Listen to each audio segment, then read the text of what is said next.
What's going on, my people? It's your boy, Mr. OBF. Back one time for your mind. Welcome to the OBF the Network, people. Make sure you guys hit the like button, hit the subscribe button, hit the bell button so you guys get the live streams when we go live, people. And if you can donate to the channel, go to OBF the Real Cash App and donate to the channel, people. We highly appreciate anything you guys can donate to channel. Just about a bitch. Give me 1 second, y'all.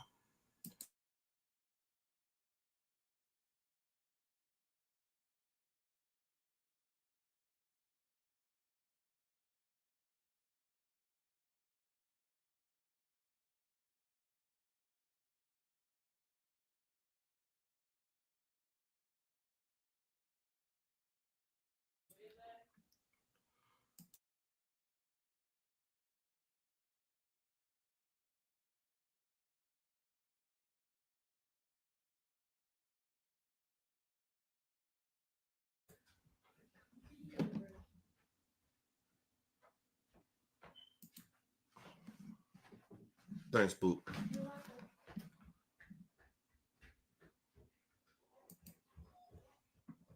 All right, people, I'm back.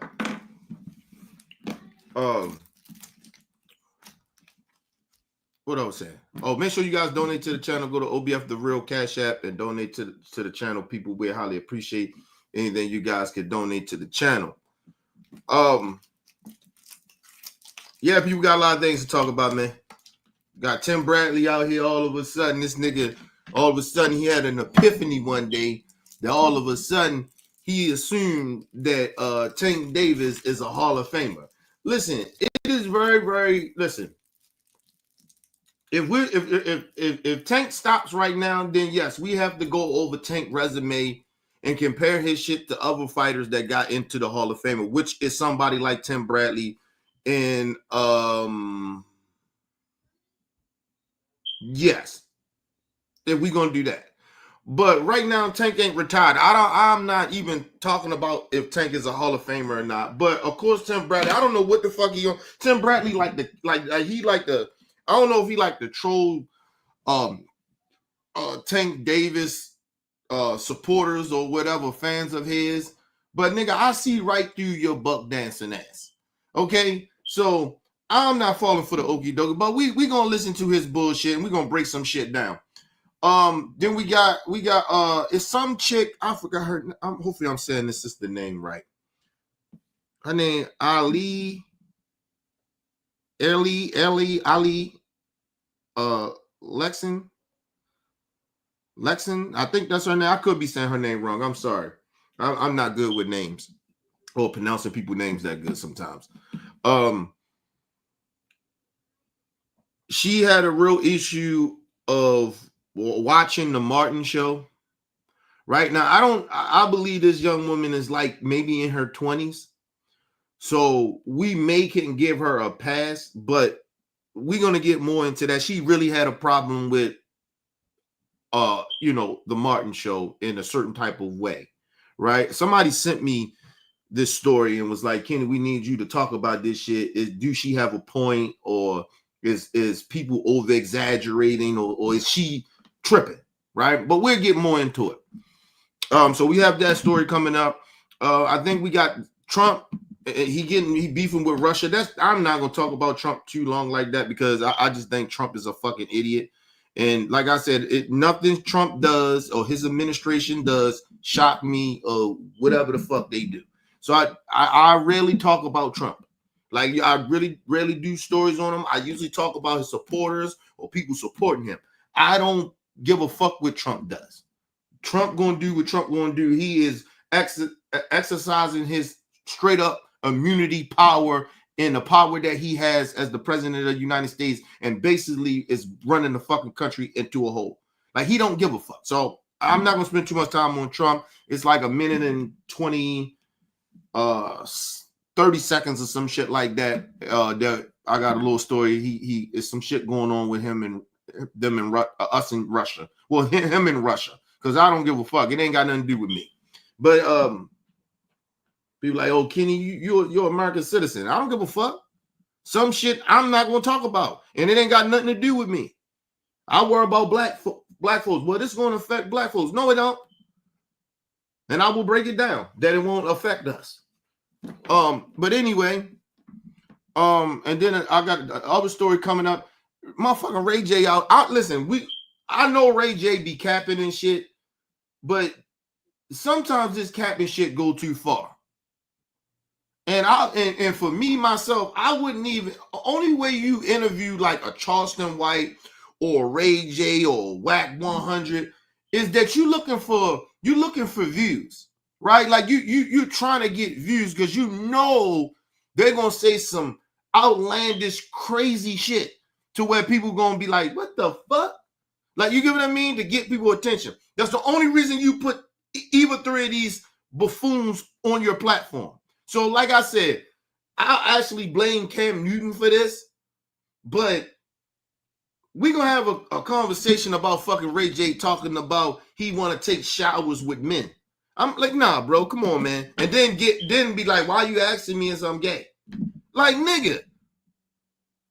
Like, heterosexual men don't do shit like that unless you playing for a football team and or some type of sports. And usually, nigga, it's some boundaries on that. Okay? It's boundaries on that shit. But anyway. But let's get into it. Tim Bradley, all of a sudden, he wakes up with an epiphany.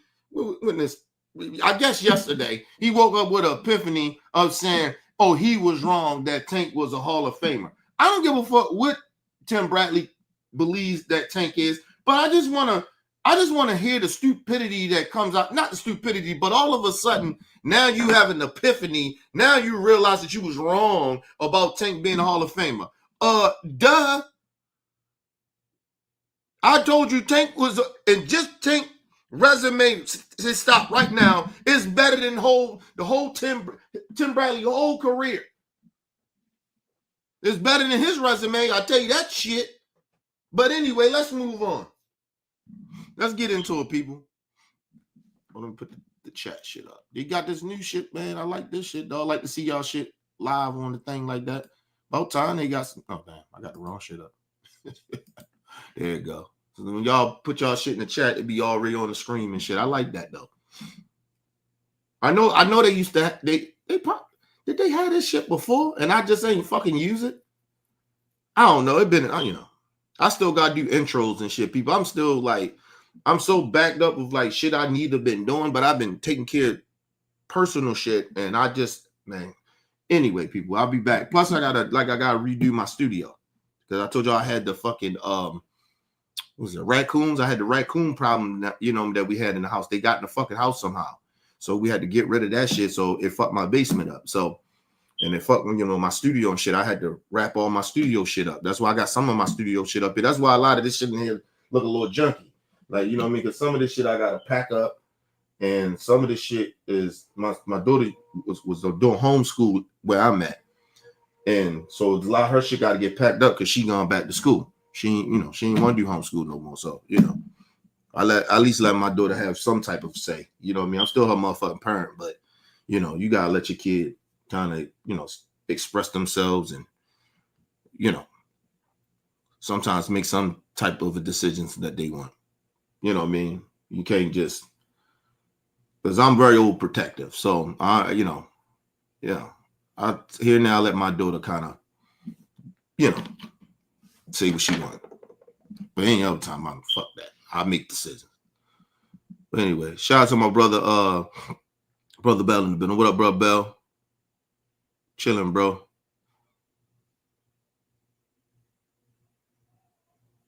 Same to you, bro.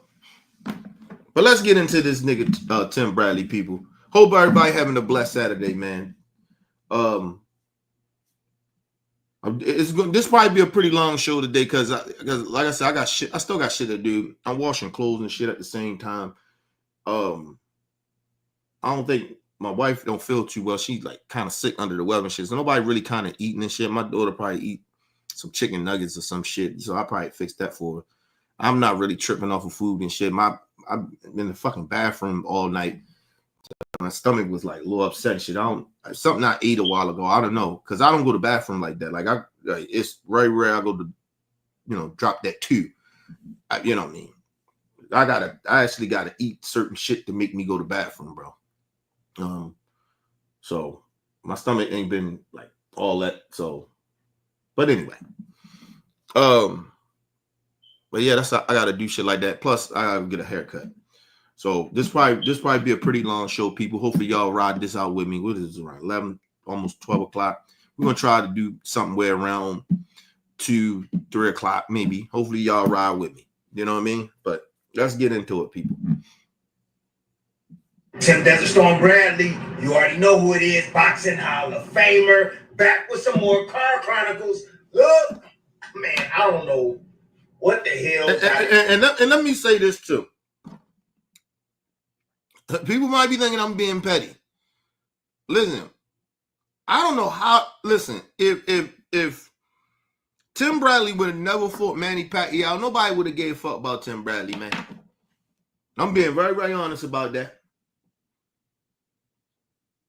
He wouldn't even be a Hall of Famer. Manny Pacquiao made him a Hall of Famer.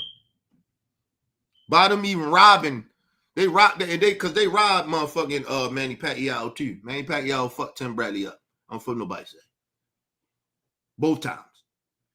They robbed that man. So he would have never been a Hall of Famer if they wouldn't have robbed Manny Pacquiao that first fight that they fought. My honest opinion. But then, like I said, it's so fucking easy to get into the Basketball Hall of Fame and the Boxing Hall of Fame. That shit is almost like a joke at this point, right?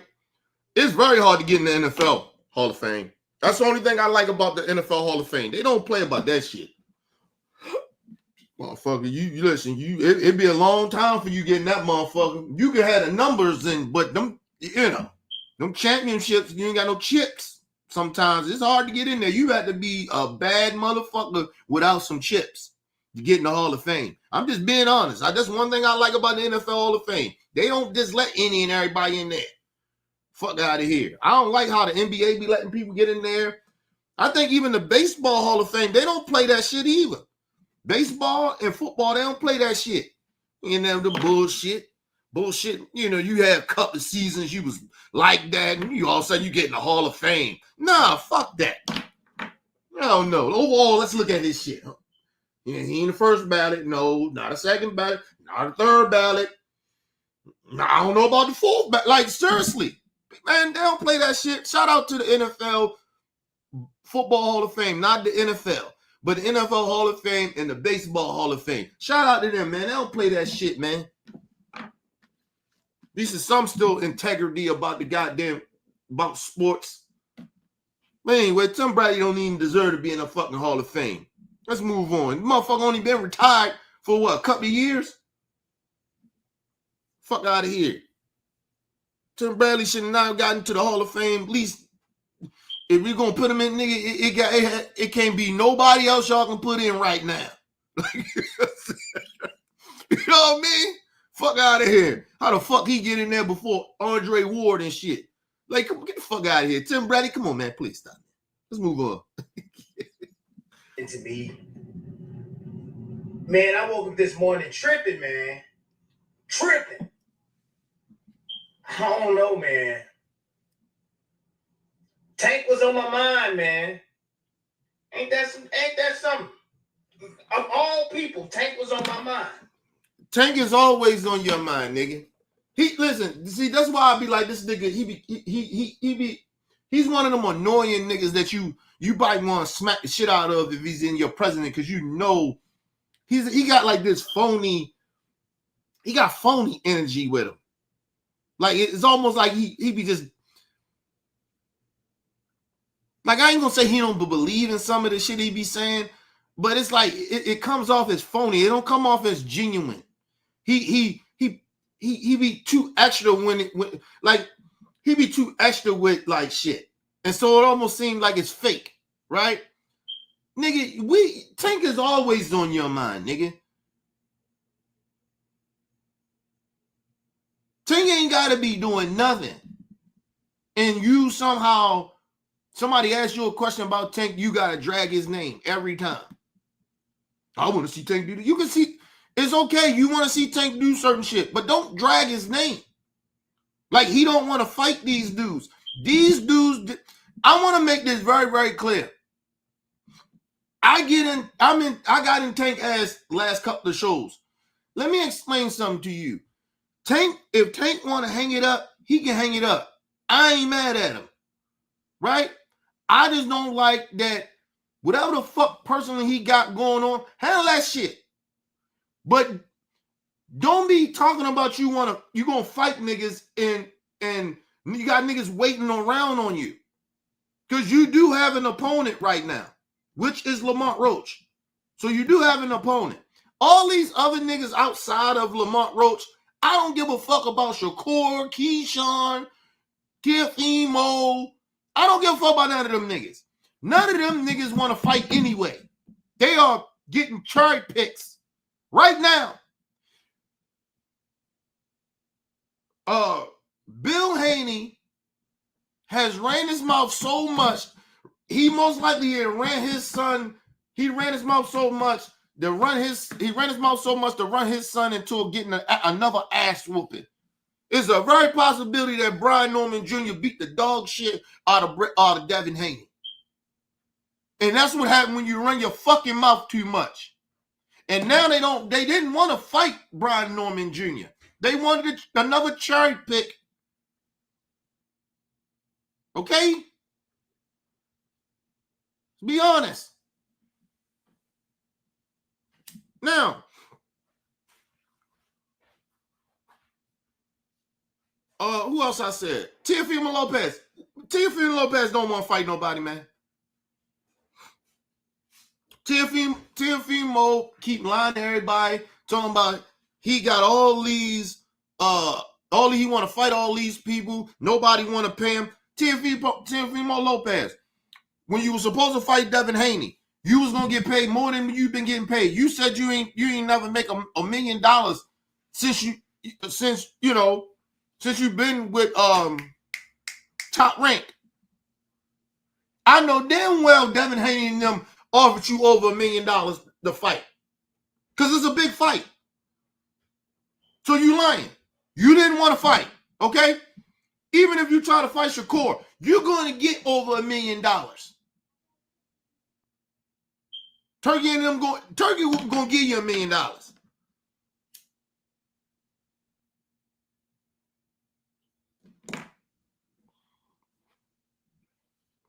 Teofimo Lopez, I believe, don't really want to fight. Nobody puts, I don't be hearing from like Tim Bradley and all these niggas be like looking at Teofimo. Teofimo ain't fought nobody in years. Nobody saying nothing about that shit. This nigga ducking fights right now. Get out there, being racist. And listen, let me explain something to you. He could have got a lot of these fights, even though I'm kind of glad that he ain't fighting none of the big names. Because if you're going to be a fucking racist, you shouldn't get no big fights. If I'm black, if I'm a black fighter, I'm not giving Tiff. I don't give a fuck what he does. You ain't going to make me fight him. Take the belts. I don't give a fuck. Don't rank me high. I don't care. I'm not fighting him. He's a racist.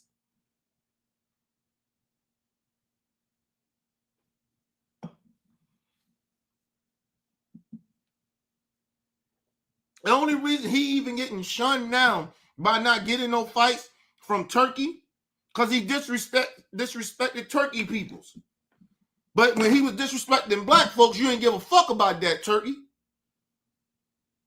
Huh?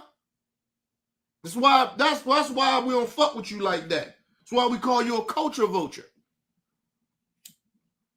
But Teofimo Lopez, I don't want to hear nothing about Teofimo Lopez. He ain't trying to fight nobody, and I believe right now Turkey is blackballing him, and I'm okay with it. Fuck Teofimo Lopez. I don't give a fuck who he fight. I don't watch his fights anyway. He ain't been fighting people in years, but nobody's saying nothing about that. Fuck that little racist motherfucker. But anyway, who Who else I said? Shakur duck tanked already. I don't want to hear nothing about that shit. He got Tank. Shakur had an opportunity to fight Tank 3 times in the last year, and he chose not to. So I'm not trying to hear that shit.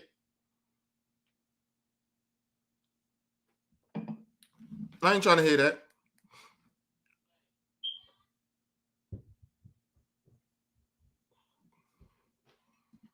So like I said, only fight I'm worrying about Tank fighting right now is against Lamont Roach. Lamont Roach is the only person that gave some type of asterisk to Tank resume, which is a draw, and some people think he lost. So I don't give a fuck about none of them other niggas. Don't tell me about Shakur. Don't tell me about Devin Haney. Don't tell me about none of them niggas. Fuck them niggas.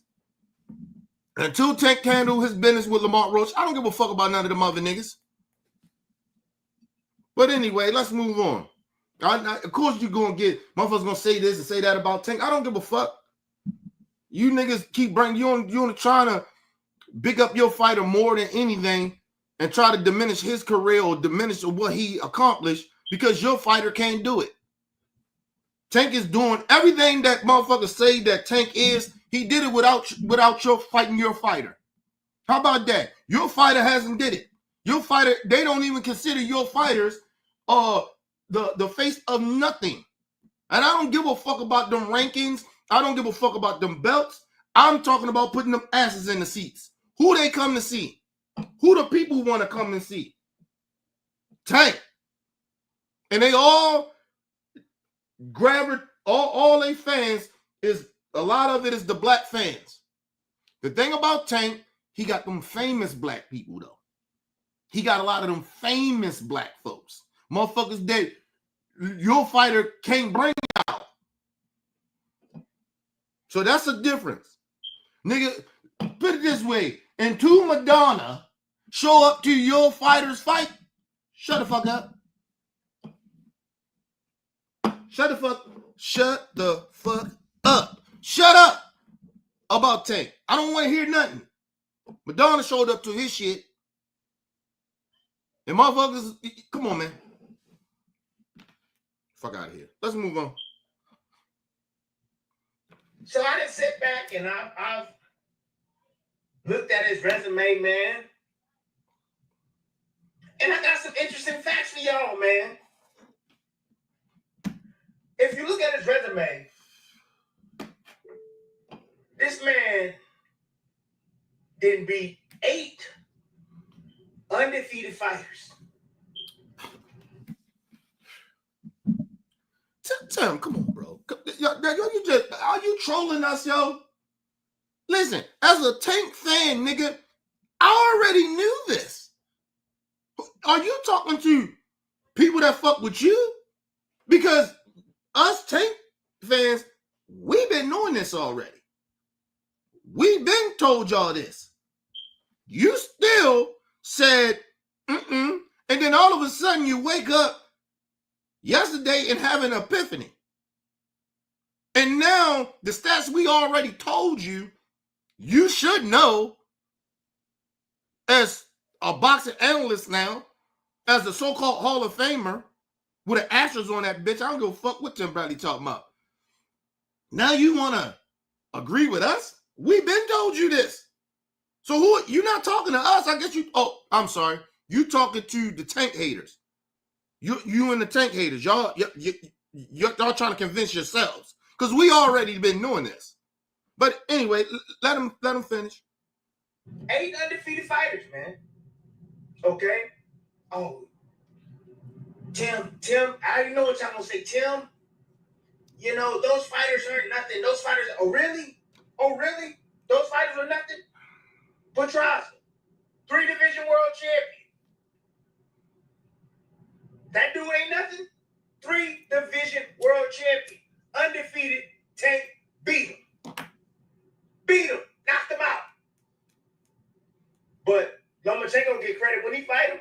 Mind you, when he talking about Pedraza, you got to remember Pedraza was undefeated and he was a world champion. At the time, Tank was about fucking what? think he was like 22. He was young.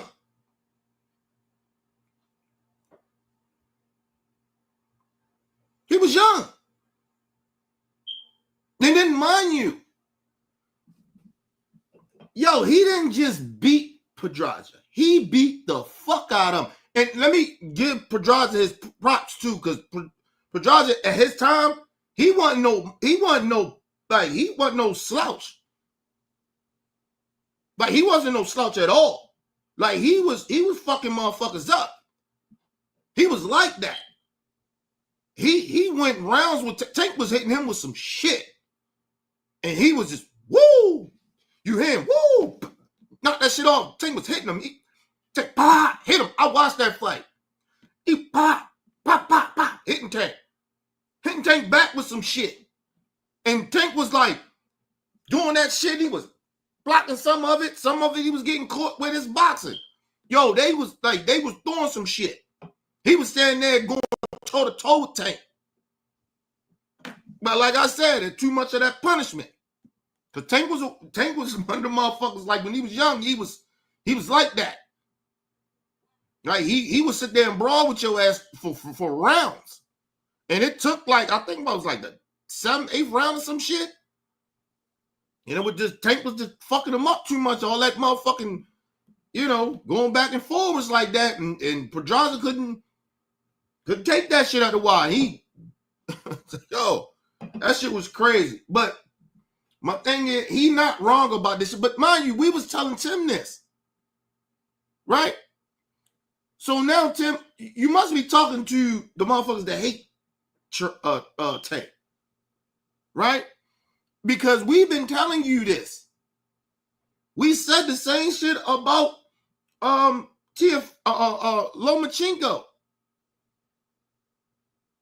Lomachenko didn't fight Pedraza when Pedraza was that motherfucking dude. He fought him when Tank knocked his ass out. And if I'm not mistaken, Pedraza still came up and still became another, I think he became a champion at 140 or something like that. I think he did, but anyway, let's move on. But Tank don't get credit for that? All right, okay. Some of y'all gonna say, okay, yeah, Tim, we give him credit for that, but that's the only world championship that he has. Okay. All right. Is belts all that matters? Because if belts is all that matters, then y'all wouldn't be saying what y'all be saying about Terrence Crawford. Right? Because he got all Tim. Ain't this the shit that we was telling you? Somehow you had an epiphany this yesterday morning, and all of a sudden now this shit makes sense to you. I mean, what happened? What the fuck? Did you stop drinking the Tank Kool-Aid or something? I don't know. You put down the haterade? We've been telling you about this. Listen, I said this shit before. Terrence Crawford is the future Hall of Famer. Nobody's denying that. But if you look at Terrence Crawford's resume of him being champion, it is only one motherfucker that he beat that you could be like, all right, Terrence. When he beat Earl Smith's ass, shout out to my brother Earl, but when he beat Earl Smith's ass, we like, all right, Terrence, you like that, nigga. You like that. I couldn't like disrespect Terrence Crawford like that no more. Terrence, you that dude, man. Him even trying to go fight Canelo, because like I said, even if Earl would have won, Earl already said he was going to go try to fight Canelo. But I think at the time, Earl was thinking by that time he go try to fight Canelo will have to meet him at a certain weight level. Terrence Crawford couldn't do that because I told you Terrence Crawford is not that popular like y'all think. He doesn't put asses in the seats like that. I'm trying to tell you. Okay? Like, no, listen, let me be very honest about this. Nobody really wants to see this fight between Terence Crawford and Canelo. They really don't. Because a lot of people, like me, think that unless Terence Crawford do a Devin Haney in that bitch, or we are totally wrong about Terence Crawford, and that's a very small percentage, Canelo is going to wind up knocking this nigga out, man.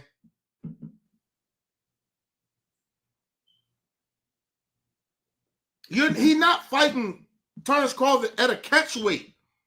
He's fighting Terence Crawford at his own natural weight or where he be knocking niggas out. Big niggas. Come on, bro. And like I said, styles do make fights. So that's why I said, I'm not saying Terence Crawford can't win, but I'm not putting my money on Terence Crawford to win.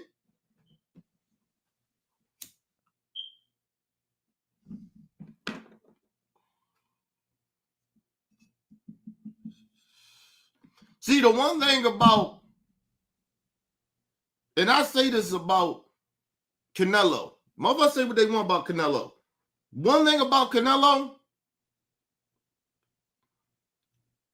it ain't too many boxers that can frustrate Canelo. I only seen maybe two, and that was I forgot the little Cuban dude name, man. I forgot his name. Canelo for him. And motherfuckers thought he kind of beat Canelo. He was just like kind of like a slick box. He was him and Floyd was the only niggas I seen Canelo like, fuck. But he still stayed poised because he fought a nigga like a great like Floyd. So he still kind of stayed poised. So he still kind of like knew that how he supposed to win that fight, even though a lot of people thought he lost. But don't get that shit twisted. Listen, it's nothing that Terence Crawford going to do in that fight that's going to frustrate Canelo. It's not. He's way too poised. He way too seasoned. This nigga ain't been the face of boxing for no apparent reason, people. Motherfuckers act like he ain't got no skills or nothing. He ain't got a great ring IQ. And that's the thing, when motherfuckers are used to you knocking niggas out, they start, and you don't do it, they start to think that you don't have no ring IQ. But Canelo got ring IQ. It's nothing that Terence Crawford going to do that's going to, like, frustrate him. Listen, Terence Crawford got sneaky power. But we ain't never seen Canelo hurt. Ever. It ain't nothing that Terence Crawford going to hit Canelo with that he ain't got hit with before. Let's be real. So, listen, I don't know how people going to look. Nobody wants to see this fight, bro. Not like motherfuckers think. We just want to see it because, you know, Terence Crawford got a name. You're looking at, Canelo is one of the faces of boxing. You can say that, right? Canelo still put asses in them seats. Okay, and they got whole country plus a lot of the Mexicans in the United States. So, like, come on, man. That's the only reason niggas want to see this. But a lot of people that's real boxing fans, we kind of don't really want to see this fight.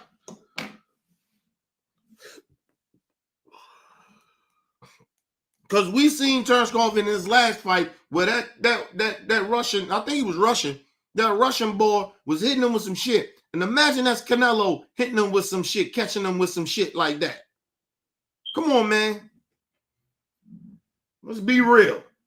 But anyway, let's move on. Belts. However, Tank don't have many belts, but when you look at the opposition that he faced, and when he faced these guys, think about that. Where's Rolly Romero right now? I believe he's a world champion. Who beat him? Oh, his name is Tank Davis. So, and let me say this. This is a thing too. You can say the same about Mike Tyson. Mike Tyson don't have a lot of belts. Right? But everybody know who the fuck Mike was. Right? That's why I'm hoping Tank don't go out like Mike. But listen, man. Mike Tyson didn't have a lot of fucking fights. He didn't beat a lot of champions after he lost. He didn't. He didn't beat a lot of fucking champions. He didn't have a lot of belts. I'm just trying to, be real with motherfuckers. And I think back in those days, if I'm not mistaken, back in those days, they didn't have a full belt type shit. I think it was one belt or some shit like that, maybe. I think. All right? Especially in the 80s. But the 90s, he didn't win a lot of belts. Tyson was beating a lot of bums, nigga. It's like niggas wasn't really like that, nigga. A lot of them niggas was still scared of Mike that he was beating. But when he got to fighting them niggas that was like that, hey, he got his ass whipped. Just all I'm saying. But nobody takes away from what Mike did, nigga. And we can criticize Mike shit, but nobody, nigga, we know when Mike was Mike. What was it, Gus? Before Gus died, nigga, Mike was Mike, nigga. Just being real.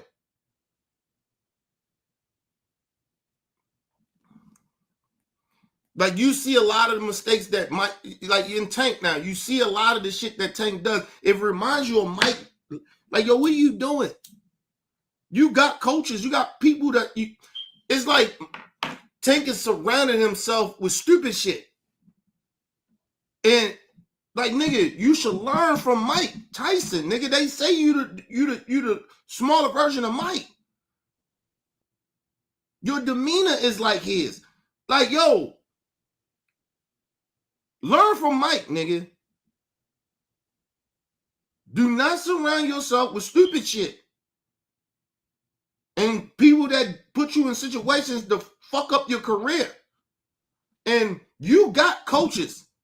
Your coaches ain't died. They still there. And you pushing them more of a way, but you won't listen to them like you're supposed to. But the problem with Tank is, and listen, people be acting like I'm scared to criticize Tank. Listen, Tank Davis is not as hungry as he used to be. And that's a problem. If your mind and you ain't as hungry as you used to be, then nigga, you gonna get a performance that you got with Lamont Roach. Listen, Lamont Roach didn't do anything different that Frank Martin didn't do. I just want to make that very, very clear. The only difference was Tank mind state. That was the difference. Frank Martin was hitting Tank with some shit.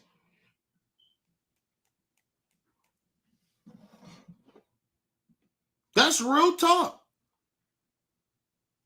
And Tank was hungrier. He wasn't hungry. He was partly looking past Lamont Roach. I ain't gonna say he didn't respect Lamont, but he kind of looked past. I like, nigga. Tank would have did if his mind was the same as when he fought Frank Martin. Let me put you on game. If Frank Martin fight Lamont Roach right now, I believe Frank Martin to beat the shit out of Lamont Roach. I'm just being honest about that. I'm just telling you that.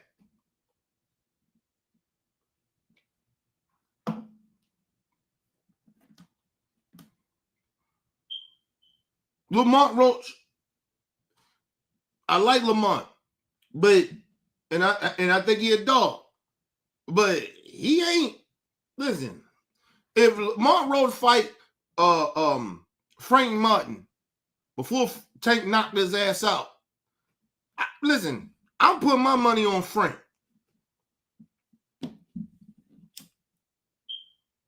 Frank got skills too. And he got power. So, nah, bro. Listen. Tank was supposed to do the same thing he did to Frank Martin to Lamont Roach. The difference was the nigga wasn't as hungry. I'll put it this way.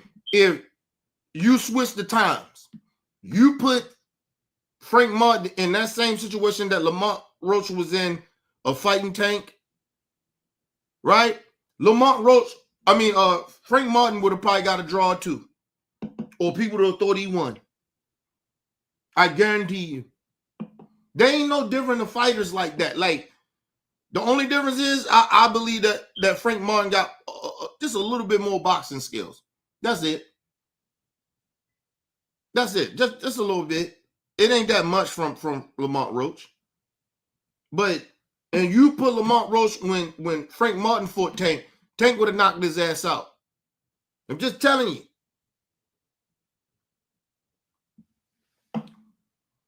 Let's be real. Anyway, people, give me 1 second.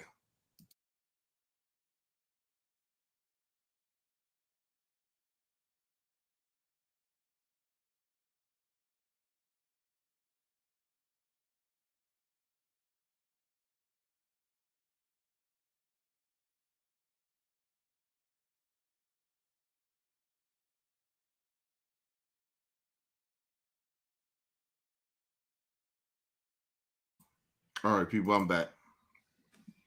Let's get back into it. I think we should give credit for guys that fighters have beat, right? That have beaten and has done something in the sport. What does that mean? That they're quality, right? Hello. It makes sense to me, right? I beat a guy named Miguel Vasquez, right? One of my toughest matches in my career. He went and won the strap at 135 and held that thing down for years. Yeah, he became something in the sport. Who else?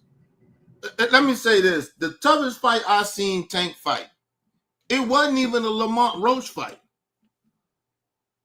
That wasn't the toughest fight I ever seen Tank fight. It was Pitbull Cruz. That was the toughest fight I ever seen Tank fight.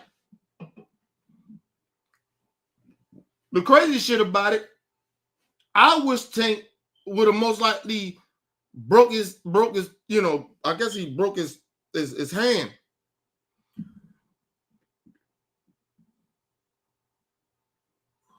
When he fought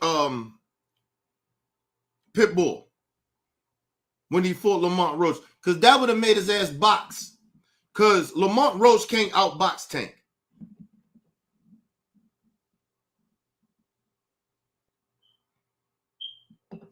If you put Tank on his, you push, like if you put him on a defense, Tank gonna knock your ass out. Or he gonna outbox you. He showed you that in fights. He showed you that. Tank showed you that he can do that. The hell? Hold on, y'all. Give me a second. God damn. Give me a second.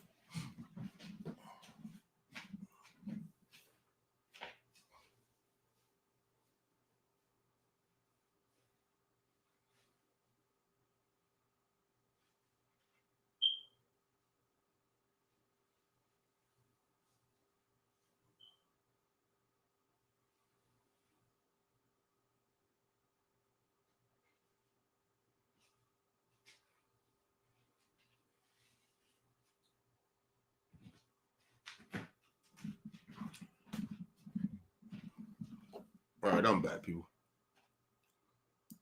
But Lamont Roach was not Tank's hardest fight. I just watched the unfocused Tank. I watched a Tank that was somewhat not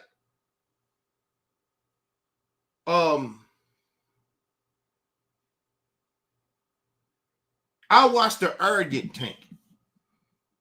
And I don't like an arrogant Tank in there.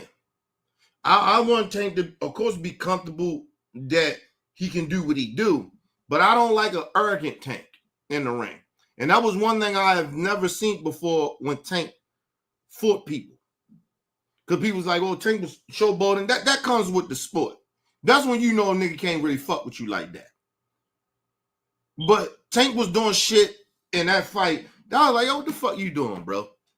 This shit is outside of your character. This ain't no shit you do, bro. What you doing? So, no, like, the hardest fight I seen Tank in was Pitbull Cruz fight. Because he realized very early on that this nigga Pitbull Cruz, nigga, he's an awkward fighter. He throws punches from crazy angles. He's not really a boxer. He's a slugger. And this nigga hits pretty hard.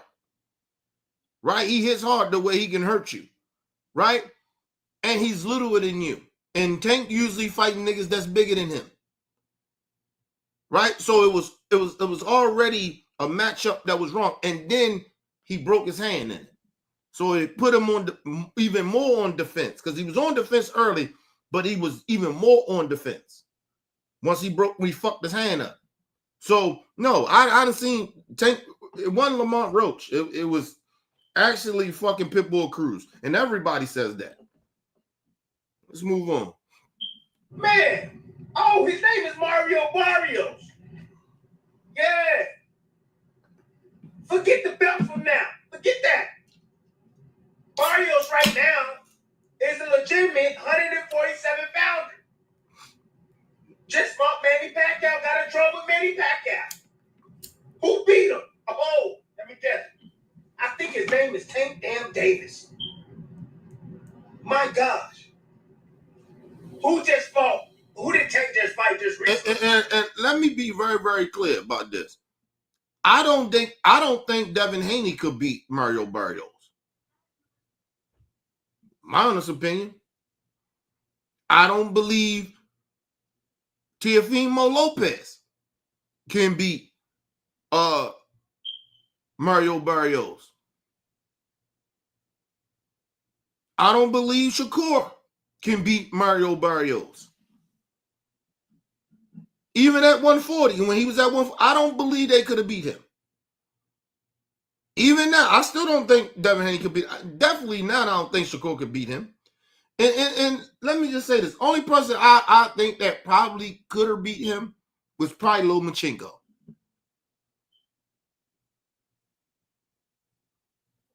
Outside of Tank.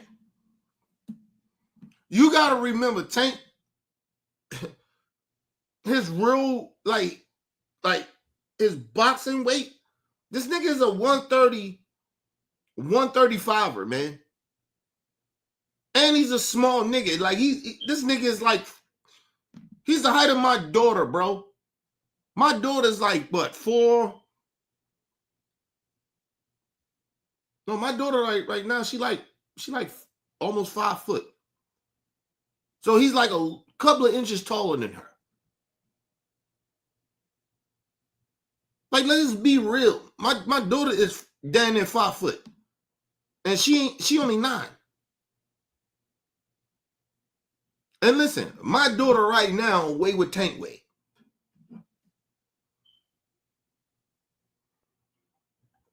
Damn near. And my daughter's solid, nigga.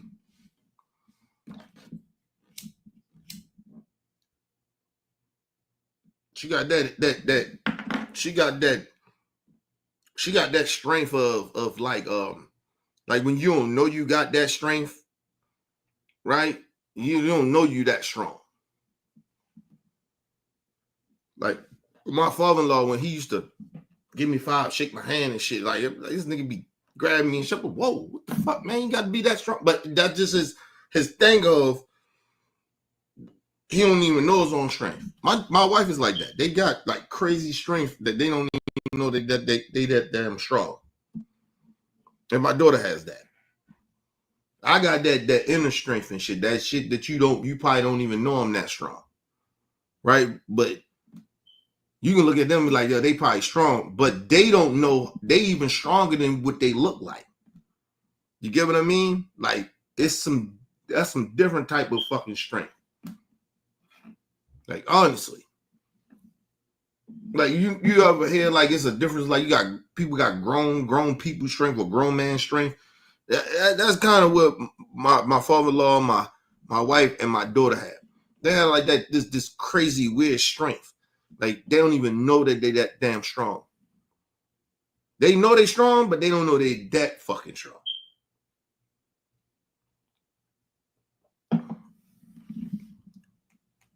But nah, man, like Tank a little dude, man. And he fighting niggas. Barrio's 5'10", 6 foot. Damn near. Motherfucking Ron Garcia, 5'10", damn near 6 foot. And then if you put shoes on the nigga, Ron Garcia 6 foot. His shoes off, he about 5'10", 5'11". So and I think even if you put them like them boxing shoes on and shit, the nigga like he at least 5'10" with the boxing shoes off. If they got like a little heel on them or some shit like that, just a little heel, nigga, he's 6 foot. So like you gotta be like yo, you gotta think about a nigga that's 5'5", 5'4", fighting niggas that's damn near 6 foot and outweigh you really. They outweigh you. But anyway, let's move on. Who is a world champion at 130 pounds? The man said the Tank power ain't what everybody think it is. The man said the Tank is small.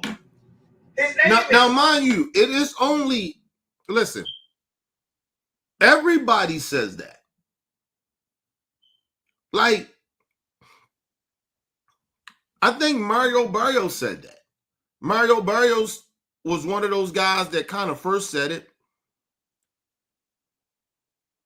He was like, Tank just a great fighter. No, the power, it wasn't really like that. He caught me. Right? Then I think the second person that said that was fucking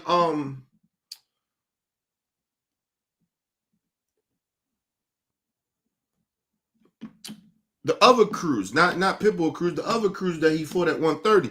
He said the same shit. He said it wasn't the power. He's like, the nigga caught me. The power, Tank got power, but he got elite power, but it ain't like how people like he got this super duper crazy power. Right? It's about it's almost like what's his name? Deontay Wilder. These niggas ain't got like super duper crazy power, bro. Is if a nigga catch you and they accurate when they hit you with that bitch, you're going down because they got elite power. It's not like some super duper crazy power. So the one crew said that, and I think it was other that. I think it was even. I think what's it? Ron said that. No, was it Ron? No, it was Rolly. Rolly said it, and then Ron said it. It's like, yo, the power ain't crazy like that. Pitbull said it. Pitbull even said it. Like, it's not crazy. Like, it's not super duper crazy how everybody's saying it. And mind you, Pitbull was the only one out of all of them that did get knocked out. Now you had Lamont Rose saying the same shit. It wasn't crazy. Even fucking Frank Martin said it. I think he said it too. It was like it's insinuating, like it's not crazy power. It's just the nigga is accurate. All the fighters that I named, they all said it. He got power. Yes, his power is that, but it ain't crazy like how everybody be trying to like present that shit. It's his accuracy with it. And I told you that's what makes Tank Davis dangerous. Is ring IQ, because they assume that he doesn't have ring IQ. They think they're better boxers than him. They think they got just as much power as they do, and a lot of them probably do. But they downplay his IQ because they only going off because he be knocking niggas out his power. So they just be afraid of the nigga power. The difference was Pitbull Cruz wasn't scared of that shit, just like Lamont Roach wasn't. They wasn't really worrying about it as much. He hit me, let me see what that shit like. And then when they got hit with it a couple of times, like, all right, cool. Nigga, what's up? And they wasn't as reckless as a lot of them other boxers was. They was reckless. And Tank is a very, and they, like I said, they downplay his IQ. Tank is sitting there like, oh, okay, you niggas can take it? Okay, cool. I'm gonna sit around, I'm gonna get my spot. I'm gonna get my shot. It's gonna come. Because the whole time, Tank is downloading how they fight.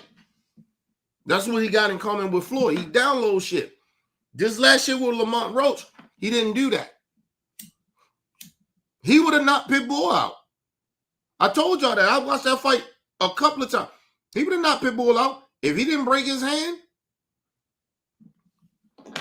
he'd have knocked Pitbull out. I seen it. I said, oh, this nigga, and because at the time we didn't know, I didn't know that Tank fucked his hand up that much. I thought he, hurt, but I didn't know it was like fucked up like that. I was like, maybe Tank just, Tank like looking at it how aggressive he still is.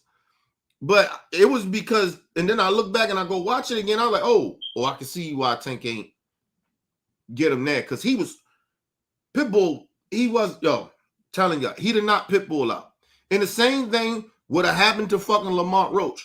But like I said, those two fights like that, people could say Tank toughest fights. Lamont Roach, I still didn't even think the Frank shit was tough. More tougher than the Lamont Roach shit. Because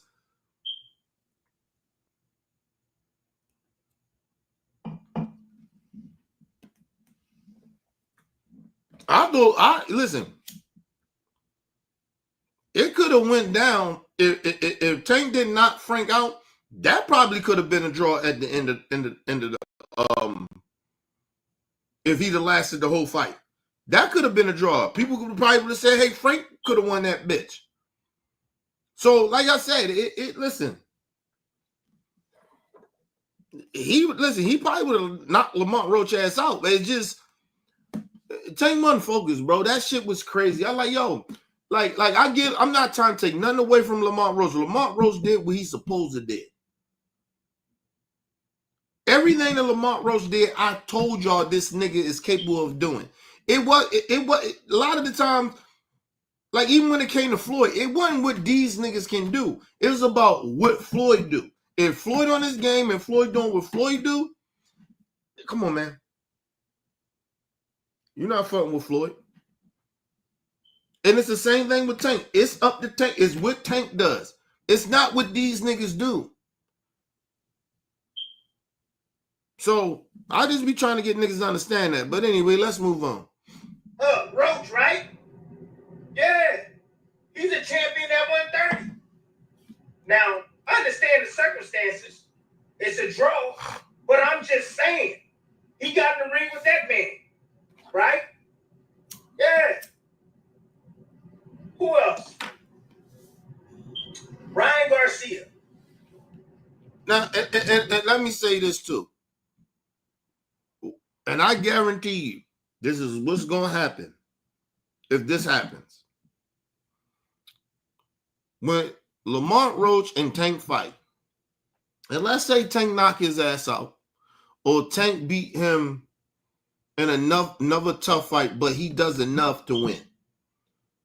Right? But let's just say Tank knock him out. People gonna say, because you know a lot of Tank fans like me gonna say, I told y'all he wasn't focused.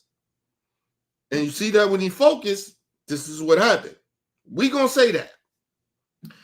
Then what happened with the Tank haters, they gonna say, well, we tried to tell y'all Lamont Roach wasn't on Tank level. A lot of these niggas are not on Tank level when he's focused. It's not about the fighters. It's about Tank. Just being honest. But they gonna say, oh, they ain't supposed to be in the ring with Tank. And then listen, they told us that Ryan Garcia was gonna beat the shit out of Tank. This is some shit that Tank ain't never seen before. He was bigger, stronger, all this shit. And what Tank do to him? And then now, all of a sudden, he beat somebody that was elite. Because at that time, Ryan Garcia was elite. I don't give a fuck how y'all try to downplay Ryan now, but at that time, he was elite. He was one of the best fighters in the fucking world. Okay? Top 5. At least top 10. Listen, at his weight, yes, and definitely at 135, 140, he was elite. He was top 5. Number 1 in some people's eyes, right? Soon Tank knock him out. Oh, he weight drained him. It's always an excuse why Tank beat these niggas, man. If Tank knocked Lamont Roach out, they're going to bring her back. He was a 135, but then we got to come back and explain these niggas. Lamont Roach fought at 140. He fought at 135 before. He just liked the fight at 130.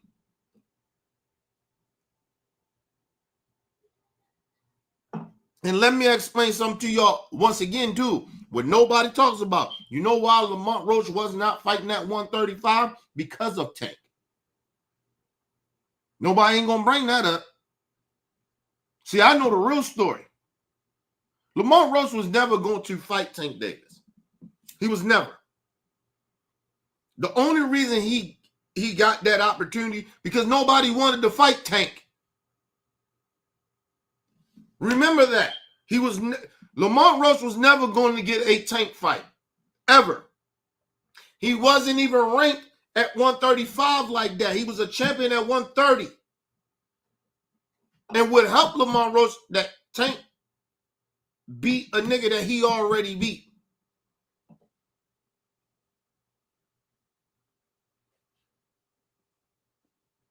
Mind you, you already beat a nigga.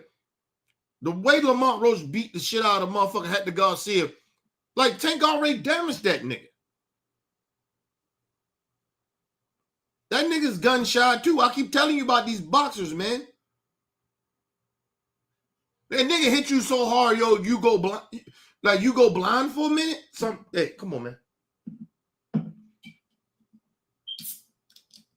Hector was not scared of Tank. That's another fighter.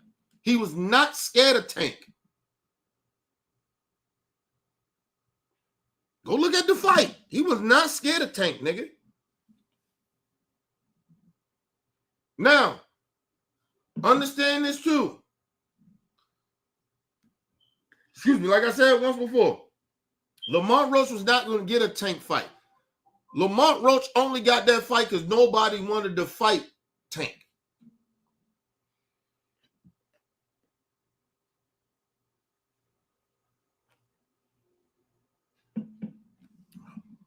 Nobody wanted to fight Tank. Or they had fights already coming up and they couldn't fight Tank.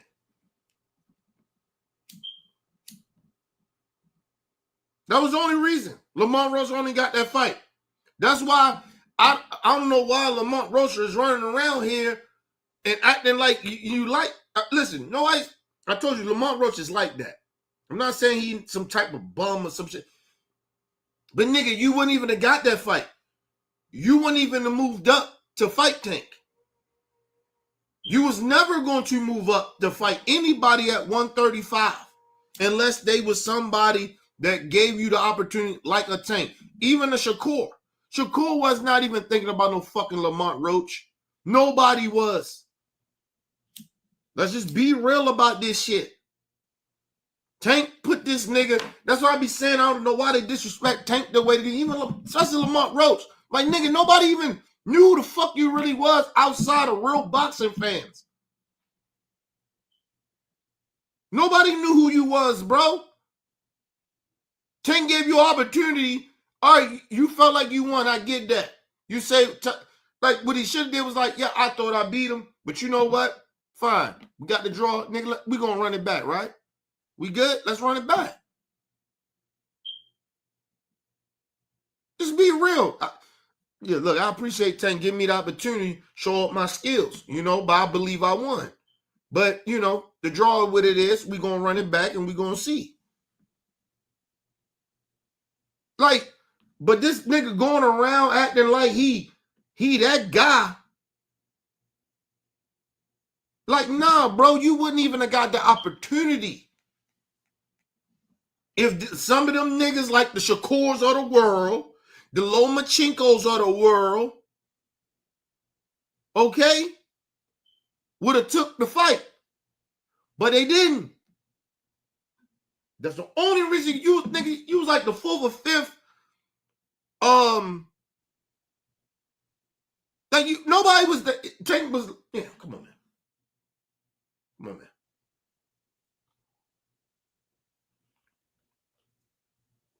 And I'm telling y'all, and that's why I believe, partly my honest opinion, I truly believe that that's why Tank overlooked this nigga a little bit.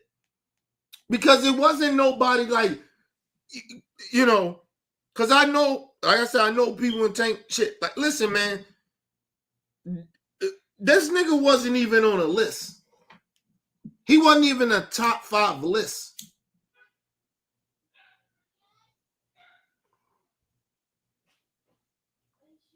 It was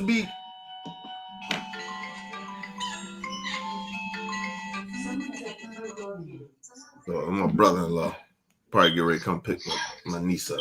I mean, pick his niece up, which is my daughter.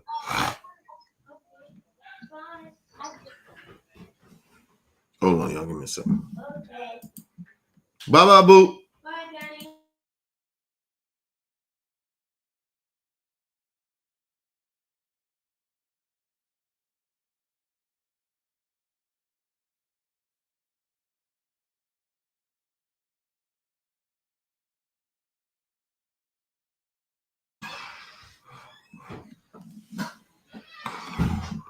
Yeah, my brother-in-law shit.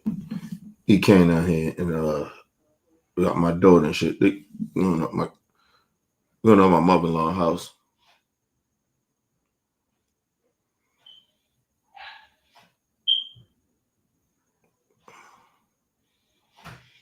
Make sure they good. Yeah, he got him a new car and everything. The lady next, I think somebody around his neighborhood gave him. She gave him the car, actually. Because we was gonna let him ride out. Because my wife got a new car. We was gonna let him ride the truck, you know, take the truck. But you know, the lady next door already gave him something for free. That is actually his shit. So, you know, shout out to my little bro. Yeah.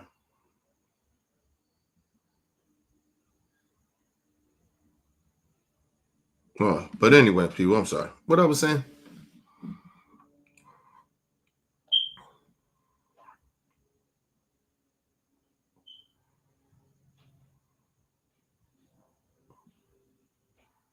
All right, they go. They rolled up. You know, yeah, I'll be watching cameras, man. I got cameras all around my house, nigga. That's what I be wishing a motherfucker would play with me, nigga. You come up with my shit, you can get shot. First of all, my dog gonna let you know. My dog can be in or out the house. He gonna let you know somebody way too close to my house. Like he can be in the house. He can like this nigga hear everything. This nigga hearing is crazy for a dog. Like I know dogs got like good hearing, but his fucking hearing is crazy. This nigga hear everything. You get close. You don't even gotta be like when we get shit delivered. Motherfuckers just park their car, and then they start when they park the car, he get the barking. When you just close to our house, like he knows, like for some reason he know when you park here in front of our shit. Like because my neighbor, you know, right next door and shit, she park her car, he don't never bark. But you get anywhere near and that surroundings, like this nigga knows some shit. That shit be crazy. But anyway, let's move on. Now, we want to give Ryan Garcia credit, right? For beating Haney, right? A lot of y'all want to give him credit for that, even though he was on the, you know, the Ostarine and, you know, Haney had to avoid the left hook, Styles make fights, so on and so forth. I told y'all about the weight class. You know, he had the weight, the 3 pounds. Listen, it had nothing to do with that Ostarine bullshit. I always tell everybody that Devin Haney got his ass whipped. And let me say this. If Ryan Garcia did that shit with Devin Haney, he was doing it way before that. Right? Now, mind you, Ryan Garcia has never, mind you, I don't fuck with Ryan Garcia no more. I think he a fucking racist too. But Ryan Garcia has never been accused of steroids or any of that shit that they say is illegal. Never in any fight. Any fight until he got to this fight. So that, like I said, it's mostly like that's why people don't really like kind of like be that upset at Ryan Garcia for that shit. And we don't really kind of like, oh no, and then you start doing research on the shit that he took. Like he had to have been doing this shit for weeks. For that Ostarine to really kick in like that, right? Like to have an effect on you, you have to be taking that shit literally for a long time. He only had that one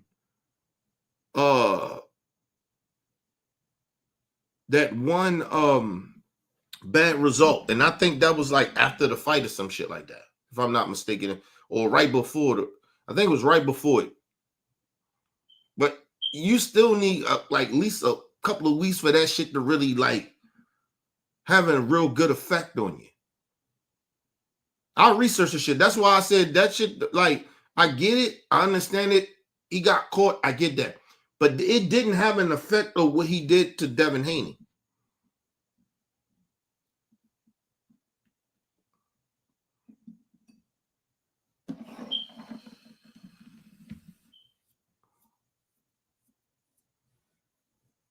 Like it been plenty of dudes that had that shit, like real steroids in their system and shit, and they still lost.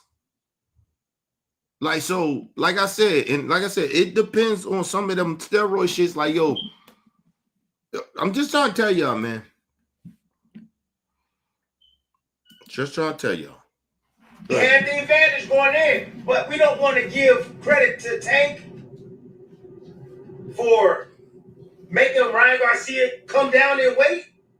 Tank is 5'4" and a half, is 5'4" some change. Ryan Garcia damn near 6 foot. Big guy.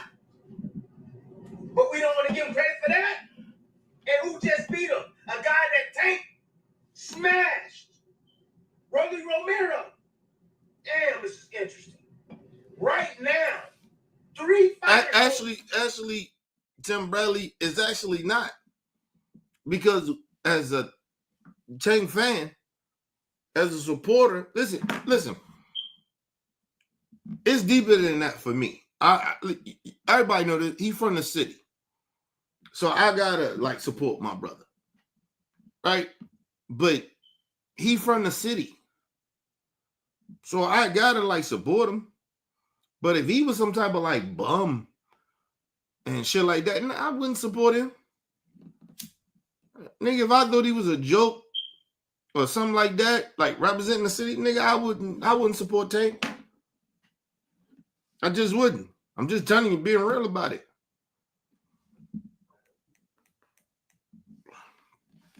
But I support people that actually, yeah, like See, the one thing about Baltimore is like we got to work 3 or 4 times harder because we come from a small city, right? Our city is probably smaller than a lot of cities around the country, right?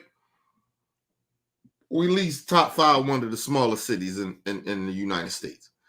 Listen, our culture is probably as big, but it's only known for violence, right? It's not known for like motherfuckers don't give props. Like it's a lot of motherfuckers that come from the city, but they not like big name known motherfuckers. Like we got the Moniques of the world. We got but she don't really represent the city as much as she should, right? But Tank, out of everybody outside of maybe Drew Hill or some shit like that, or maybe Mario or some shit like that, like Tank is like kind of the only nigga that kind of like represent the city. But it's some niggas that come from here that they just don't represent the city, or just that what's the dude that played Pinky from Friday, Clint Powell? Like he from the city. Like niggas don't be realizing that shit. They don't be representing the city. They say Merlin or some shit like that. But when they say Merlin, that means they didn't really grow up in Baltimore City like that. So that's what I mean, right? But Tank is actually from the city. Drew Hill is from the city. Mario from the city. Monique from the city. Jess Hilarious from the city. Like, it's motherfuckers that represent the city. They come from it, but they ain't like these big stars like that. So outside of Drew Hill, like Drew Hill was big in the day. Like they crossed over. They was big. But Tank is like that. Monique, you see Monique, she's like that. Like it's certain motherfuckers. Like, but we don't have a whole bunch of motherfuckers that really come from the city like that actually crosses over from our city. We ain't talking about no shit like, oh, other outside of us that motherfuckers feeling. We talking about it's niggas here that's mad talented, but they, people, brothers and sisters that's talented here, they just don't get the shine. They big in the city. It's like being local. Like they local niggas, they big, but they just don't get the shine outside of the city. And then even when they go to certain cities, they still don't get to blow up like that. Like for some weird reason. Because it ain't a lot of like it's a thing down here in Baltimore, yo. Like we do a lot of, like it be motherfuckers from the city, man. Niggas be hating on niggas, man.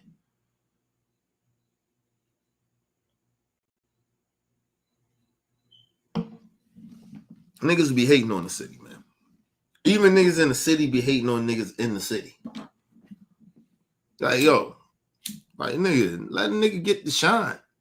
But I told you we so small, but at the same time segregated against even our own people. Like niggas, we represent blocks.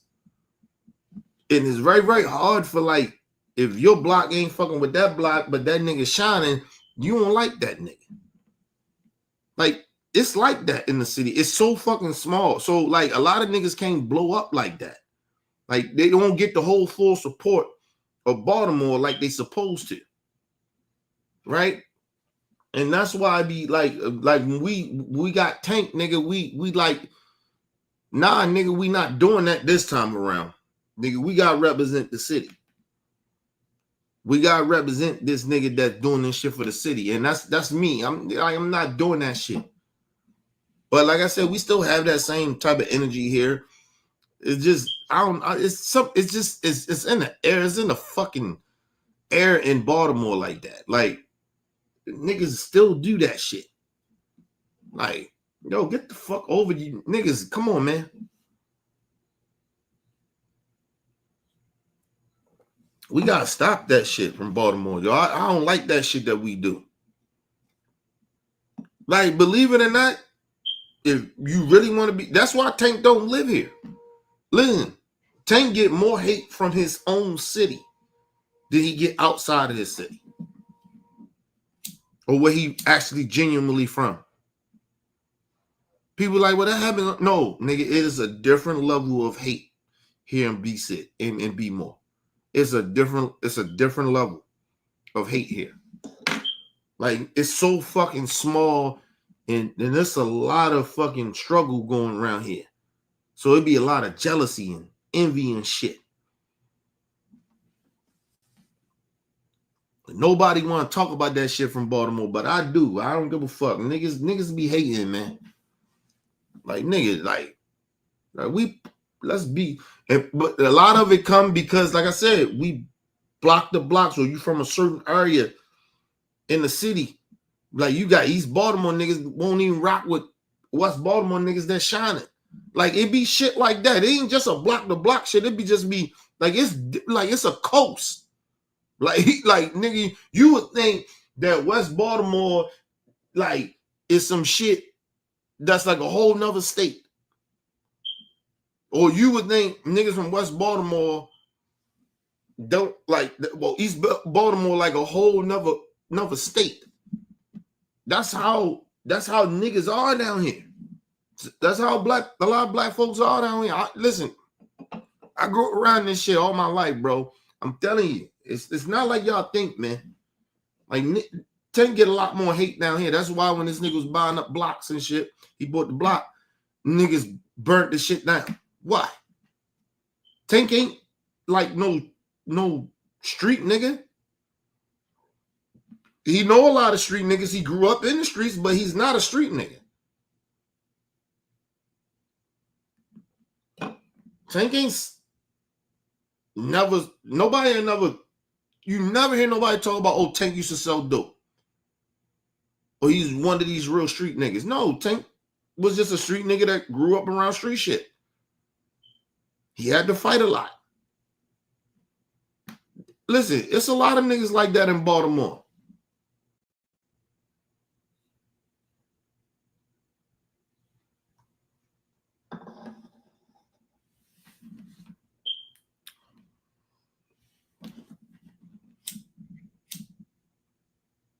But they see a nigga shining, all of a sudden these niggas come and burn some shit down. And like I said, I still got my connection to the streets. There was some outside niggas did that. Some niggas that Tank grew up with, or a lot of niggas that Tank knew that's street niggas that was from that area, that was beefing with some niggas from another area that did that shit. I don't know who did it, but they ain't for me to say. But that's how that shit be. So it'd be a lot of motherfucking hate down here in the city, man. That's why I say you gotta know how to really, really move down here. Because you listen, man.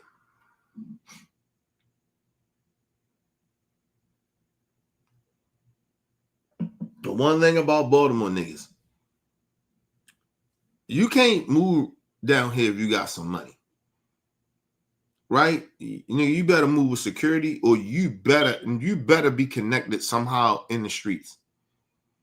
Because if you don't, you will get, niggas will try to touch you. And people like be acting like that shit is like, oh, you over exaggerating it. No, I'm not. Tank bought some shit and his shit burned down. You think that was some politics shit? Some politicians did that? No, nigga. Tank was connected to the politicians. That was some niggas that Tank knew from the streets. It was a block he grew up on. Niggas still claim that he know, and other niggas that was beefing with niggas that Tank knew that did some shit like that. That's what that was.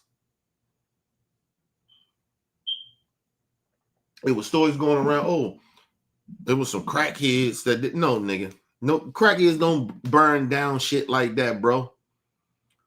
Homeless people don't even do shit like that. That's very rare that shit happens like that.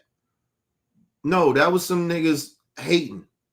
That was some niggas from that Tank used to fuck with and seen that he came back and bought the block and niggas was on some hating shit.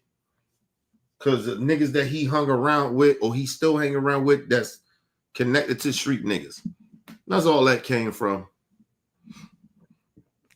That's all that was.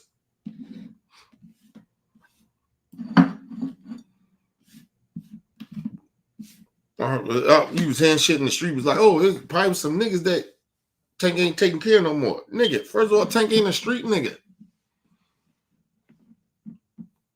He just lived amongst the community of street shit. That was a street nigga.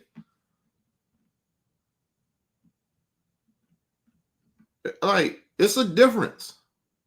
But like I said, two niggas in the streets, to them sometimes ain't no difference. If you hang around with certain niggas and you representing niggas and you like it seems like you representing them, yo, niggas take that shit personal. Like, I'll be trying to tell niggas that. That's why I don't even be in the hood like that.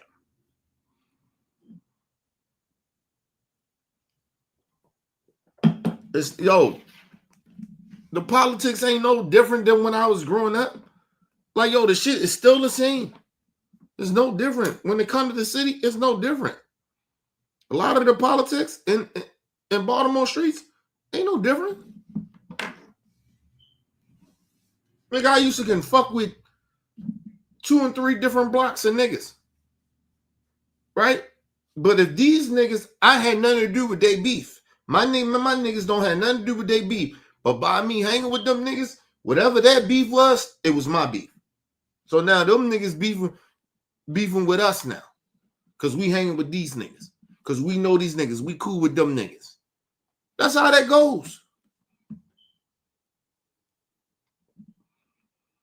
And then, like I said, the city is so small. You ain't thinking a lot of these niggas even know that you cool with these niggas. But they see you hanging with these niggas. They them Northern resident niggas. Oh, they hanging with them niggas over there? Oh, nah, nigga. Oh, yeah. Now they trying to get us. We don't even know what the beef is. But they trying to get us because they see us hang with these niggas. Or some niggas say, oh, I seen them niggas from Northern resident hang with them niggas. So I guess they tight, they cool. So they against us too. That's how that shit goes. And next thing you know, got niggas in my clique, get to beefing with some niggas. They ain't really starting the shit, but just because we hang with these niggas, or they seen us hang with these niggas, now they coming at my niggas. So now we start going to war with these niggas.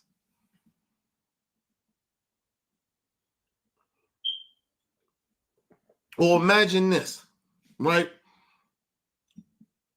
We ain't beefing with these niggas. We beefing with some niggas. We beefing with the niggas over there. But our OGs, right, that we hustling for, so dope around there. Right? And we start going around there, nigga. We get mean mugged. They never touch us. They don't like us, for, because we beefing with these niggas. They give us passes because our OGs. But then, nigga, it's almost like, nigga, when you ain't with them OGs like that, nigga, when we see y'all is on. That's how that shit goes in the city. People be acting like I'm making this shit up, or like, nigga, I was a former street nigga. I know how that shit go. Me and my niggas got in beefs for shit. I was like, yo, what the fuck? Why we beefing with these niggas? I ain't got no beef with these niggas.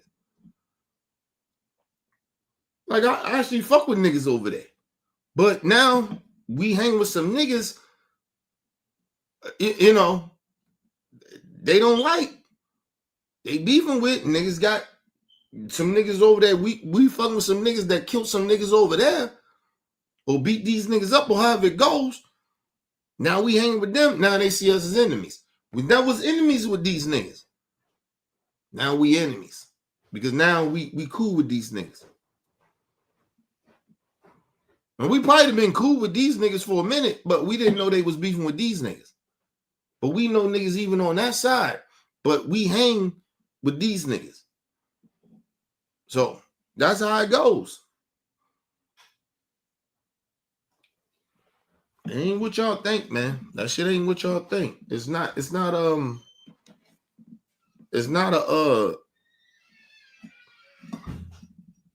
we always listen, and Baltimore is so small, bro. So small. And these niggas get to beefing with niggas all the time.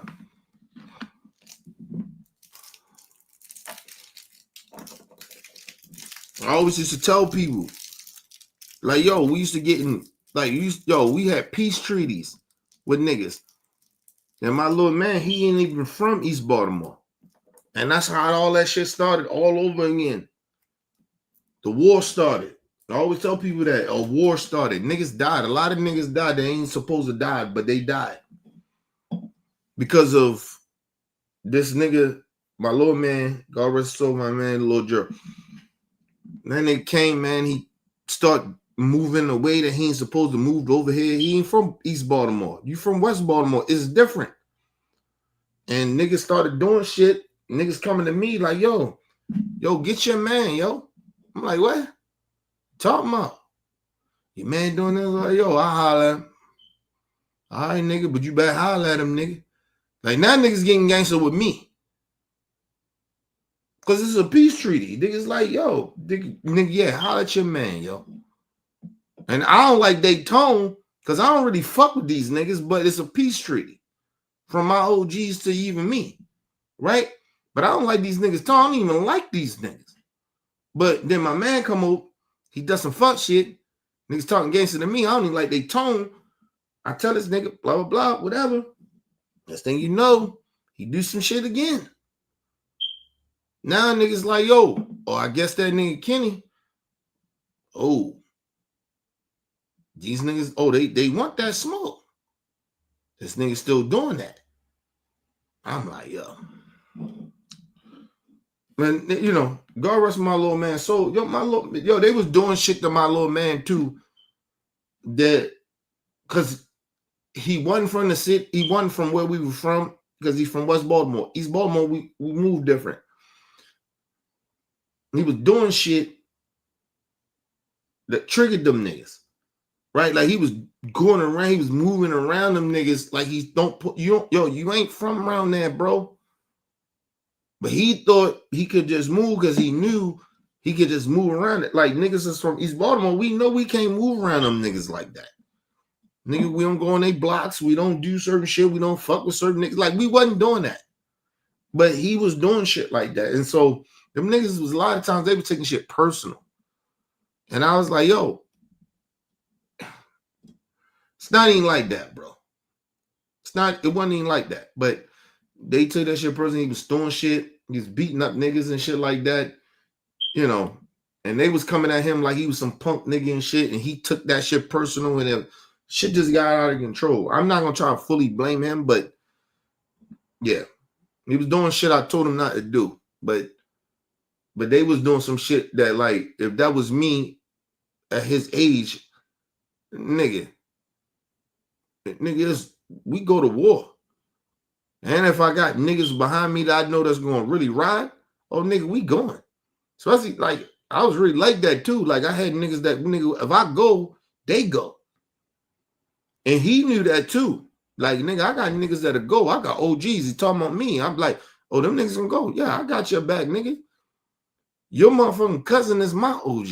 So, nigga, yeah, nigga, you family.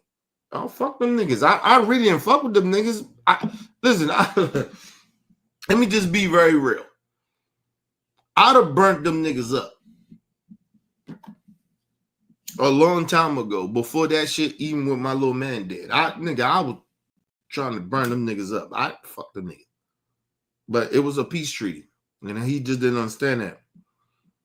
He wasn't old enough. He didn't understand it. He was like a young me. That's why I told you he was like a young me. Because when I was young, nigga, I ain't give a fuck. Fuck with me and my peoples, nigga. We ride. I didn't look at my niggas like they was my homies, nigga. They were my family. So, nigga, we ride. And that's how they looked at me. That's how we rolled. That was our code, nigga. You fuck with us, you rock with us, nigga. Whatever, anything happen, I don't give a fuck right or wrong. We ride. But we did shit like that's how we rolled. These niggas, but he just didn't understand that. But like I said, a lot of that shit wasn't all his fault though. Because like I said, I wouldn't have let niggas do some of the shit that them niggas was doing, trying to punk him and shit, you know. Nah, I wouldn't have let them niggas do that shit to me either. You know what I mean? So he wasn't totally wrong. But he should have just listened to me though. Because I could have took care of a lot of that shit. But he didn't want to do that.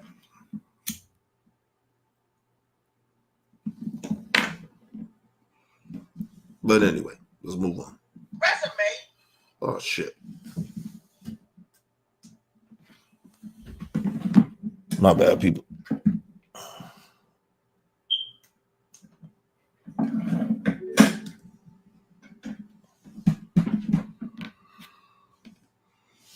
Are world champions. Champions. Who beat them? Tank. Ain't that something? 6 of them right now are still rated top 10 in their weight class. Some even number 1 right now in their weight class. Hey, when I'm wrong, I'm wrong. I was wrong. Tank. I was wrong, Tank fans. This man is a Hall of Famer. Oh, shoot, I almost forgot. What about Leo Santa Cruz, 4-weight division world champion? Yeah, he fought at 130 pounds. Well, we don't give him credit because he wanted to go up and challenge Tank. He had one fight before he fought against Tank. Yeah. But we want to give all these other guys credit that move up and down in weight classes and stuff. Either win or lose, we want to give them credit. We gave Mayweather credit for fighting Manny Pacquiao, who's a little guy. Come on, man. Anyways, look. Tank. You know the bad part about it is, what like, nigga, did you have a dream or something? Like, yo, we been told you this. Tank fans been told you this. Oh, I apologize to Tank fans. Nigga, we told you. All of a sudden, you having an epiphany, nigga? Oh, let's move on. Yo, I swear to God, yo, Tim Bradley disgusts me. Because, like I said, Tim Bradley is not a stupid dude, man. He's very intelligent. He's a very intelligent person. I don't like him as a person, and I don't like him as a boxer. But as far as his intelligence, Tim Bradley is very intelligent. He knows this already. He been knew this. All of a sudden, this nigga had an epiphany. Like, that's what's bothering me, bro. We've been telling you this. You had so much of the Tank hate in you that you couldn't. You kept downplaying this man's resume and his career? Yeah, all right, bro. Let's move on. You got a Hall of Fame career, my boy. You do. Absolutely. Because look at this. It's when he fought these guys. It's when he fought them. Where were they rated? Where were they at? And what are these guys doing now? How many guys on, let's say, Shakur's resume right now that are... See, and let me say this. That's why it's very, very hard. That's why I don't do that shit with Steph Curry. I don't like that they doing it with LeBron. I didn't like it when they did it to Kobe. If a motherfucker is still playing, let's not talk about putting them in the top 10. Let's not talk about making them future Hall of Famers. They're still playing. That's why I don't like doing that shit. Let's talk about that shit later. That's all I'm saying. Because when you start trying to compare them to greats that's already there. They already not going to look so good until their career is over. Then that's where we be like, okay, is he? Let's go down. Oh, he better. Yeah, he is. Like when it's over. Oh, excuse me. That's what I miss about the old school. When we talk about who's the greatest and shit like that, nigga, listen. I think a lot of this started with Michael Jordan. Where nigga, like Mike was winning his shit, and people was like, Mike the greatest ever, he's the best, he's the ever. Like, that's when that shit started. And I'm talking about any sports, any sport, right? That's when it happened. It was because of Mike Jackson. I mean, Mike Jordan. Michael Jordan. Like that happened around. They was doing that shit with Mike, and that's what fucked the game up now. Because, like, no, yo, we should not even, like, even LeBron, you still playing, nigga. I'm not talking about you in the top 10, bro. You shouldn't even be named. We shouldn't even be having this conversation. You still playing. We don't know what you're gonna do later. That's why I don't like having these discussions. And it's the same thing with like Tank. Like, why are we even having this conversation?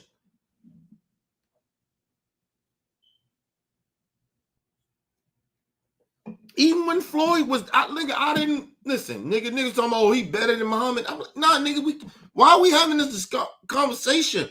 Let's wait till his career's over. Then we really can break down this dude's career. Like, but when these niggas are still active in their sport, no, bro. No. But my honest opinion, I believe that these guys are doing so much great shit that they're doing at the time when they're still playing. People get caught up, right? And then they like, man, he better than that. Like, and that's what happens. But it really started under Mike. It really started happening under Michael Jordan. Like, music is a little different, but sports, no, that shit happened under Michael Jordan, bro. And niggas just like niggas still playing, and you like talking about how great they like. Yo, we know they great. We can say they great, but when you talking about GOATs and you talking about who's the better basketball or football player, baseball player, basketball, like, nah, bro, let them niggas retire first, and then let's have that conversation. Let's have that conversation. Let's have that conversation then. And that's what's happening to a lot of these players, a lot of these athletes. That's what's happening now. And it all started from Michael Jordan. And it came from the niggas that was a little older than me. It came from them doing it. Because it's like, yo, hold on, bro. How we gonna say Michael the greatest? Like, no, nigga, hold on, man. Let Mike retire. Nigga won 3. Okay. Then he won 6. Niggas like, see what we told you? Like, okay. But I think what fucked it up too was Mike kept retiring. Like, you get what I mean? And then this nigga came right back. And I think that kind of fucked the game up. I'm not gonna lie to y'all.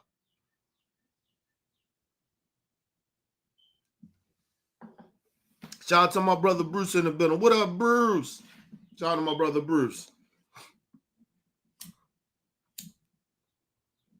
But that's what happened, bro. It was around that Michael Jordan era, bro. It was niggas that was older than us. Like, older than me.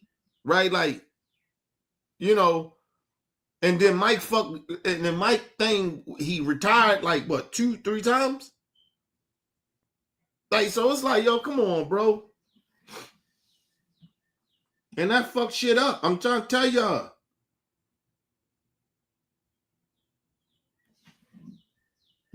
Because believe it or not, I believe, my honest opinion,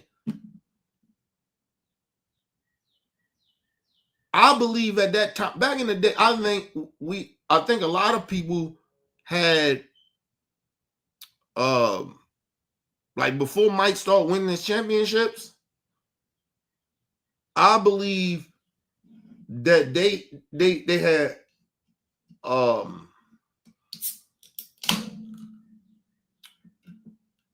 Bill Russell as the greatest basketball player ever. My honest opinion back then. Going back, because I used to listen to my uncles and you know, cousins and shit that was older than me. Nigga, they had Bill Russell.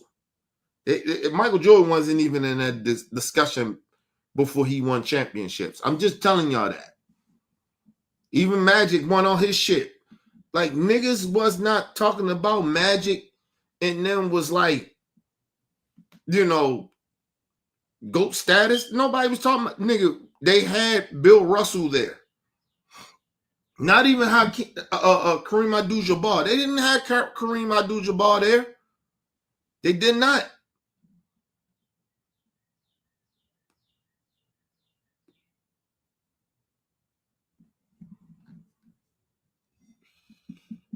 I think whenever Kareem Abdul-Jabbar retired, that's when they picked Kareem Abdul-Jabbar. That was the debate. Kareem and Bill Russell. That was the debate. It wasn't Jordan, bro. It wasn't Magic. It wasn't Bird. It wasn't none of them niggas. Even in the media at that time, it wasn't. Michael wasn't even Michael at that time, nigga. He's coming into being who he was. That's all it was.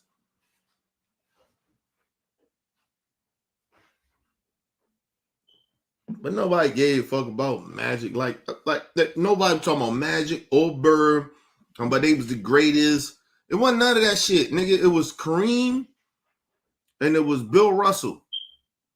Nobody was even talking about them niggas like that. At the time, I think they had Dr. J up in the top 5 at that time. Before Michael even won a championship. Like, honestly, I think when Michael won his first or his second, they still didn't have Mike in the greatest. I grew up in that era, bro. Like, no, they was not talking about that shit like that. But it happened around Michael. I think when Michael won that motherfucking third one, he retired. They was like, yo, this nigga, like that, man. Because nobody three-peated.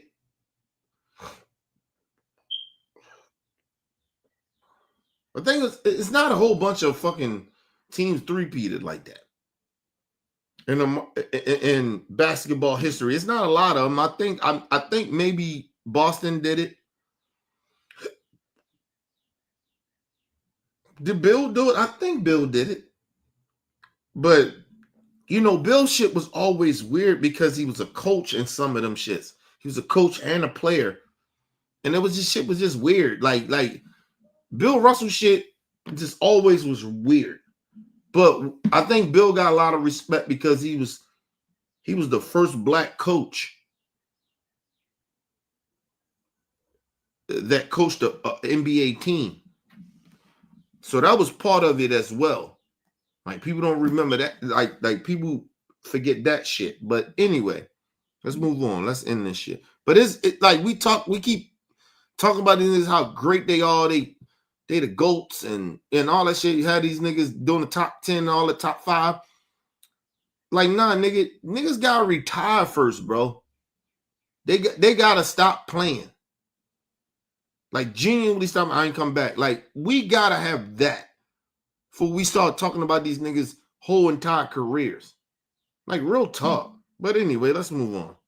Like, Manny Pacquiao, that's the thing. Like, that's why nobody put Manny. Like, nobody got Manny Pacquiao in the top. Listen, I ain't trying to be disrespecting Manny Pacquiao, but let's move on, man. currently still world champion. Or anybody else. You gotta look at that. Look at that. How many of these guys that these guys have faced? Any guy, pick a guy that are currently world champions right now. That means that they quality. That's what that means. And when Tank beat them, they were quality.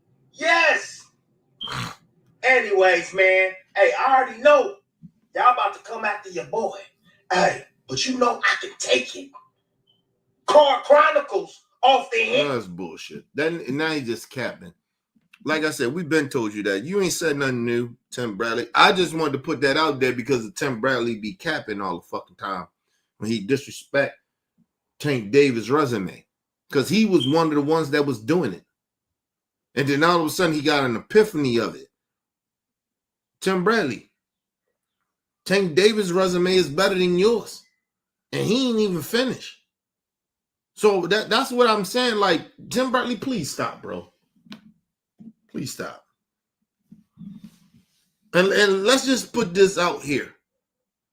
Right?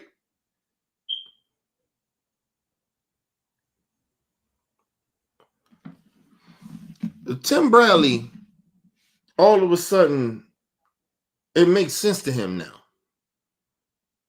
But Tim, we've been telling you this shit for a couple of years now. And you said what you don't like about Tank because of this, he was abusing women. And now there's another controversy of Tank abusing a woman. And now all of a sudden, now you got an epiphany. That shit, like, it's weird to me, bro. It's weird to me. Because you didn't like Tank because he abused women. But now you can separate it now all of a sudden.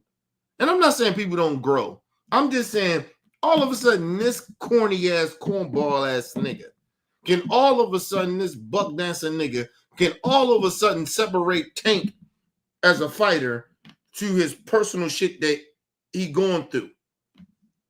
Now you can do it all of a sudden. Come on, bro. Come on, bro. Nah, that shit not making no sense to me. I'm sorry. It doesn't make no sense to me. Tim Bradley all of a sudden coming out with that bullshit. That shit is like what he just did. I just seem like sometimes with some of these dudes, they start coming out and saying shit to get it's like they clickbaiting, right? Like, and I understand what the internet is. I get it, but how can I support you on your channel when all you do is clickbait? You clickbait more than you be real. That's what always bothered me about these guys. Even the biggest names, the biggest streamers, the motherfuckers that do all the big numbers, get the money. A lot of them niggas, all they do is clickbait, bro. So how can I take what you're saying, sir? Niggas do interviews. Like, are you being real with these guys? Are you really speaking your real opinion to them? Giving your real opinion? No, you just sit there, interview them niggas and let them talk, but you don't push back on them. Like, a lot of these YouTuber motherfuckers or these podcasters, they're not pushing back on a lot of these people, man. But they get mad at the mainstream media because the mainstream media, the same shit that I'm saying, they get mad at the mainstream media for. If they should have pushed back more. Or they in cahoots. But then when you interview some of these people, you do the same shit. You do the same shit mainstream media do for views. A lot of the podcasters that you like, a lot of the YouTubers, a lot of the streamers, a lot of these niggas, TikTok, whatever they got. Social media. Like, y'all niggas just supporting shit that because these niggas just say outrageous shit. They could lie. And you just, oh my God, it's news because they lied. We know they lied. A nigga like me break down the lies. I don't get the views. I'm not hating. Don't listen. I wouldn't even want to be in that atmosphere of what these niggas do. Don't get that twisted. If I really cared about money or cared about getting all the views or the money and shit like that, getting the fame, nigga, I monetize a lot of my shit, but I don't monetize nothing. I don't want no money from YouTube.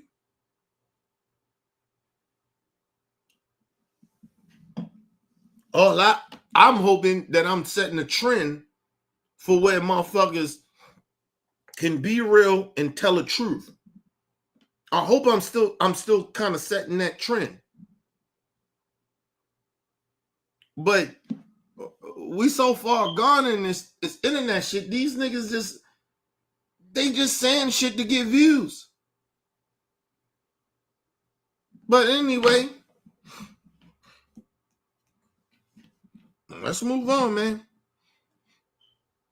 Let's move on. Now, we got the chick. I can't pronounce her name, but you'll hear her name. Can't pronounce her name. She had a problem with the Martin show. People, she really genuinely had a problem with the Martin show.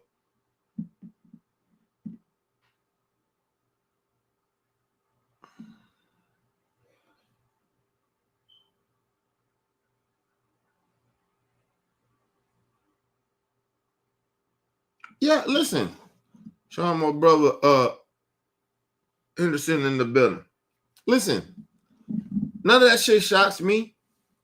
I already told y'all a lot of that shit was gonna happen. Listen, believe it or not, it's not even a conspiracy. I did the research on this shit. Trump only won an election because of the simple fact. One of the simple facts, because a lot of Republicans gerrymandered the shit out of these states. And they did it with the big states that actually matter. Like, that's why Trump won the popular vote. Because they gerrymandered the shit out of that shit. Trump wasn't popular like people think Trump is popular. He's not. He's not popular like that. I guarantee, put it this way. If you think I'm lying about it, you put Trump with any candidate. You can put Trump with the sister Crawford from Texas and say she was running for president. I guarantee you she'd be more popular than Trump.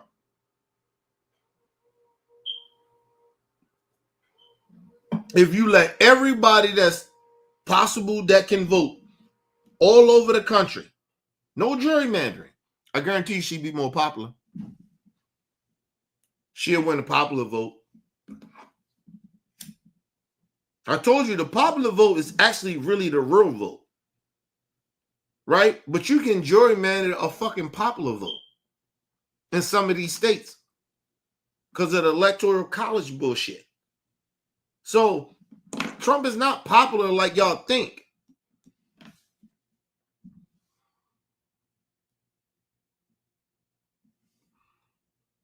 I told y'all, and we're going to get into Trump in a minute, but I told y'all, Trump is only big because of the simple fact of how politics work. Trump got enough people around him that's smart enough to know how this shit works, so they manipulate it. And then social media doesn't help either, because if you look at social media, see a lot of right-wingers popular. See, when you listen, I told y'all, when you do good, you're not as popular. Okay?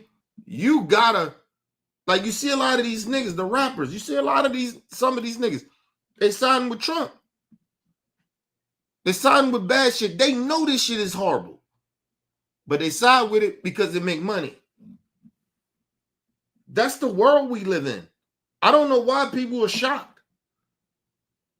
Like, I've been doing this shit years ago. Social media is fucking the brain of some of, like the people that you're seeing, you hearing from, and shit. Like, these people they don't have enough knowledge to be talking about what they talking about. They don't. They're in a cult too. This is a definition. The Trump movement is a definition of a cult.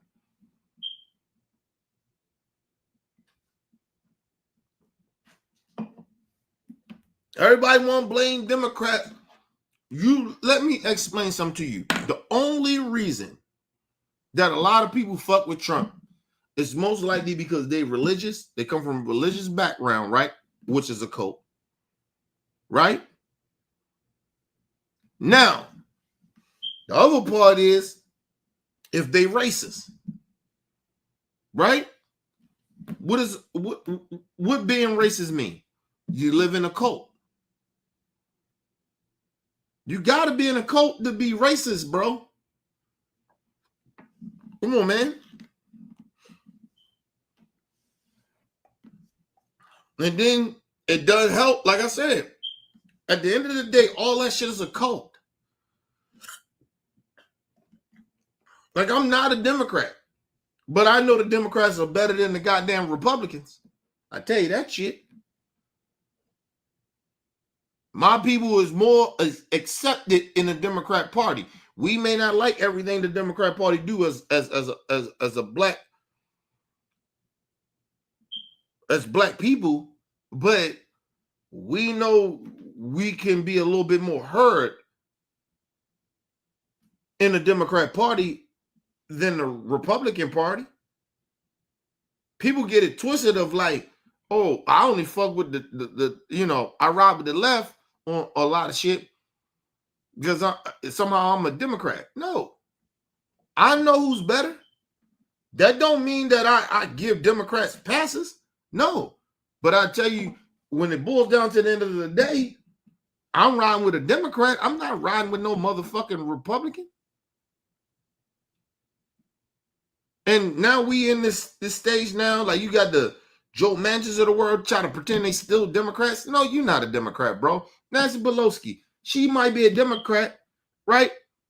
She might be a little better than motherfucking Joe Manchin, but she ain't no better than him. You still take corporation money. You still be stealing from the American people. You still didn't want to sign on to the bill that came from a fucking Republican. And I'm not saying they right. I'm not saying I fuck with them, but they right about the policy, I think, with Josh Hawley about inside trading. The fuck? You shouldn't be inside trading. I told you that about Democrats and Republicans. It ain't just Democrats. It's Republicans. Yo, inside trading is happening in our government by elected officials. They get all the data of when the economy is going to fuck up on both parties. On both parties.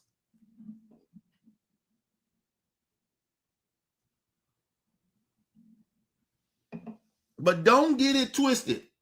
If the bill came out, like I seen, it was more Republicans that was against it than Democrats. I'm not saying there wasn't no Democrats that wasn't against it either, but I'm just saying it was more the Republicans. That's all I'm saying. Because like I told you, if you take money out of politics, a lot of these motherfuckers wouldn't get elected. You ain't got to worry about the corporations basically run the country. Like, what do y'all understand about that?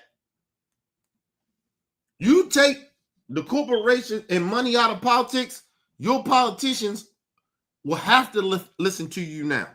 Because they won't get elected unless you allow them to do what they do. Look at the Trump supporters. A lot of them really thought that, hey, Trump gonna do what he need to do for the economy. They came to find out Trump. A lot of them are still like, now they found out, oh, Trump ain't doing shit for the economy. He ain't trying to do nothing to help us. Now some of them starting to figure it out now. Oh, okay. But you assume and still even say to this day, you stupid son of a bitches, talking about, oh, the extreme left. AOC was lying. That's not the extreme left.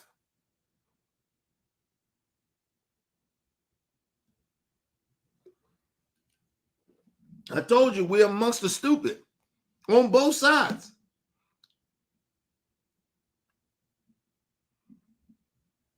Because there's Democrat voters out there that's stupid too. Like, nigga, what are you still voting for Nancy Pelosi for? Like, no, it's better candidates than her.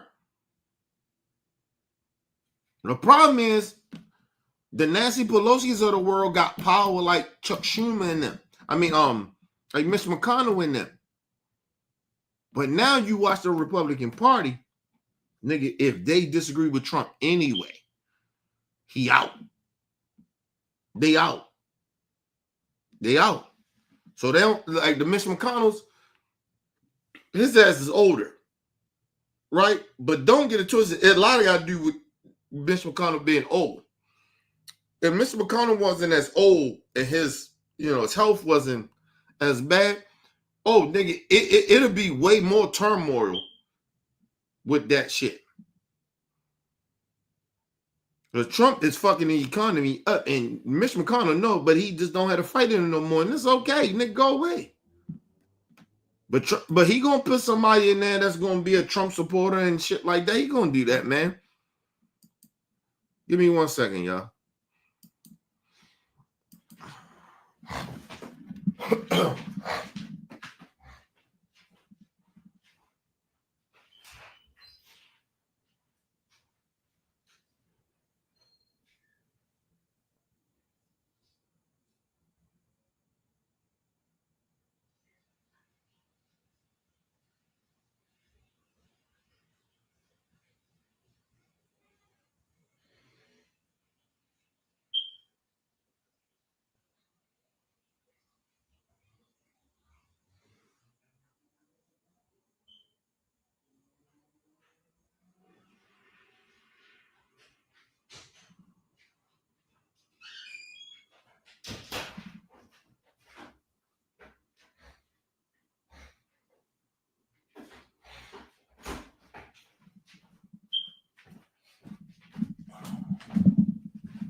All right, let me shout out people in the building.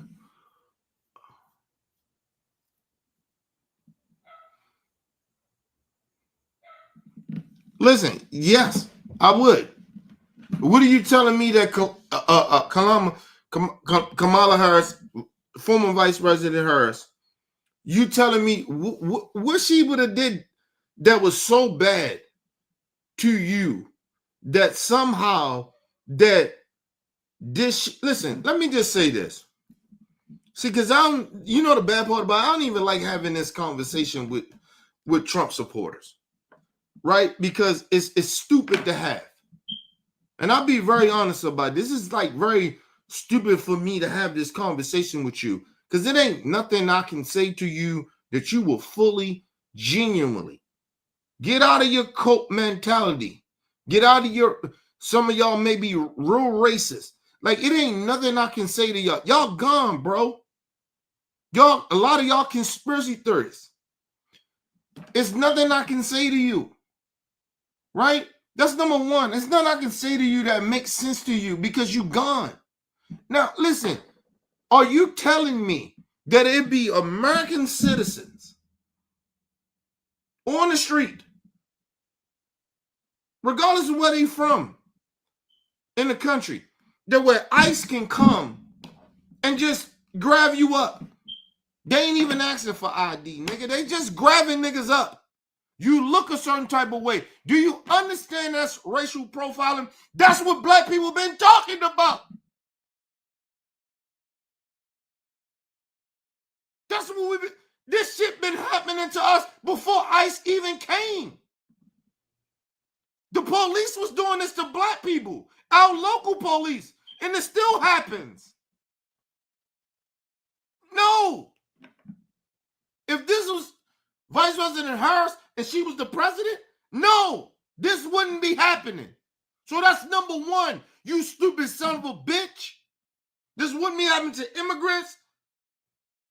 And it would be some type of consequences for these stupid ass police officers. Okay? ICE wouldn't be running amok. No. So yes, I know, yes, it'd be different if Vice President Harris was in office than this stupid racist piece of shit. Okay? Then second of all, the economy, listen, it wouldn't be this. Like I said, a lot of y'all ain't feeling it right now. A lot of y'all ain't feeling it. You say to me, in a way, I don't feel it. Right? But I can see the prices going up. Oh yeah, I can see the prices going up. Shit high.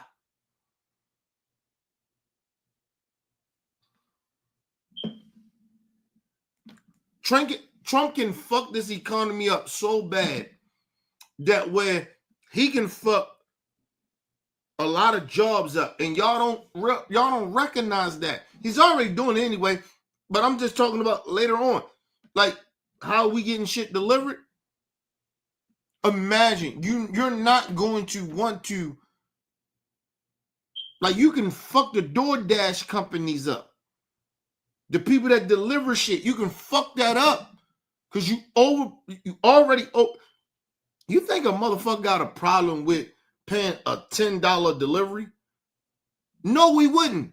But if the items that we're we're trying to buy, that's higher than we would normally pay, now you don't want to pay the motherfucker that delivers shit to you. You don't want to give them $10 to $5. People like, that's a little bit, motherfucker. Oh man, like I said, y'all slow, man. You Trump supporters slow. Like I said, man, it's like y'all don't live in real reality. This shit affects people. I'm watching this shit happen at my job right now. These motherfuckers don't even want to give us, like, yo, we used to get bonuses, personal bonuses. We don't get that now. They so goddamn strict on that shit now. You can't do nothing. You can't even make a little mistake. You can't make one mistake. You may not get a personal bonus. And we're talking about traffic violations, people. Come on, man. This shit is bad. I'm seeing how this shit is affecting even my pockets.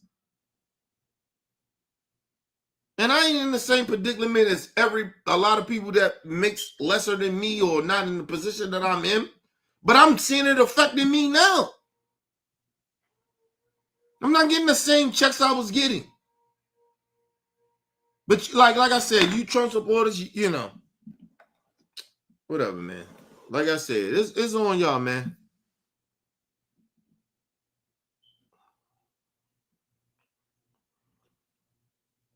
Listen, I'm not even shout out to my brother Henderson.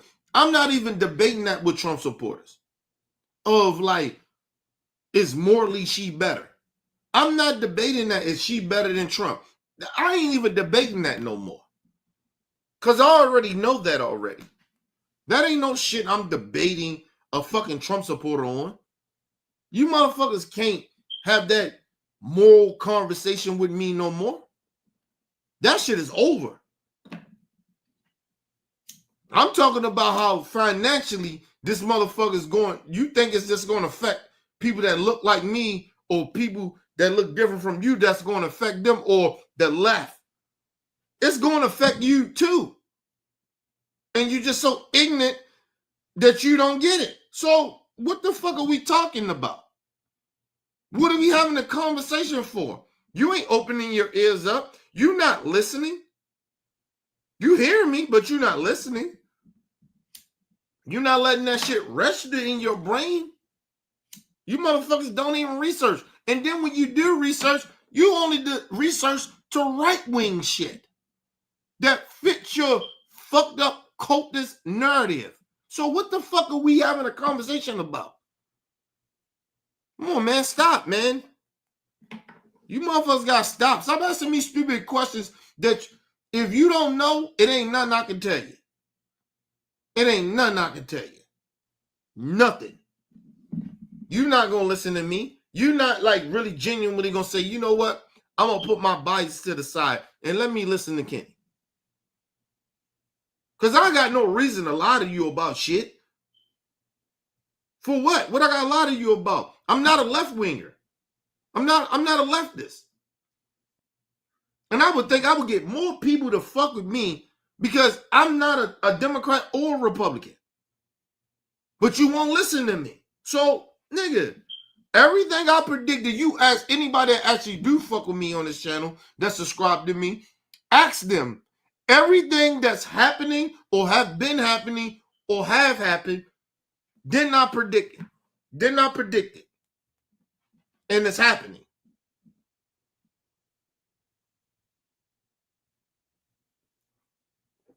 When it came to the left or the right. I'm not saying I was perfect on everything, but listen, I'm about 90 to 95% right of what has been happening in the last, let's just say the last 6 years. I predicted this shit. And I wasn't wrong. But like I said, we got what, another three years with Trump? I know how it's gonna go.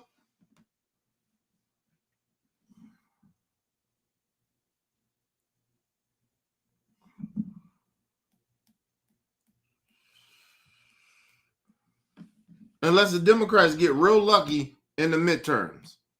And that shit still don't bring no comfort to me. Because they would still, a lot of these motherfucking Democrats, they are still sitting there like, you got to work with the other side. Man, whatever, man. And like I said, it might be a strategy they doing, but come on, man. Fuck out of here. I don't, listen. If I'm an elected official, I'm telling my base, and if I go in front of the Republican base, I'm not working with y'all. So you here to hear me tell the truth about your base. But I'm not trying to work with you.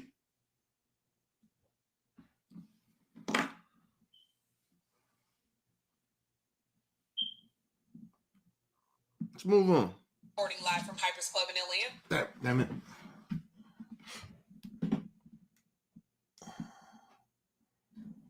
My bad, people.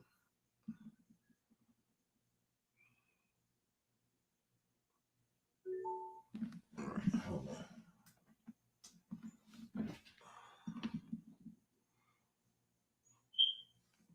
Left channel, right channel.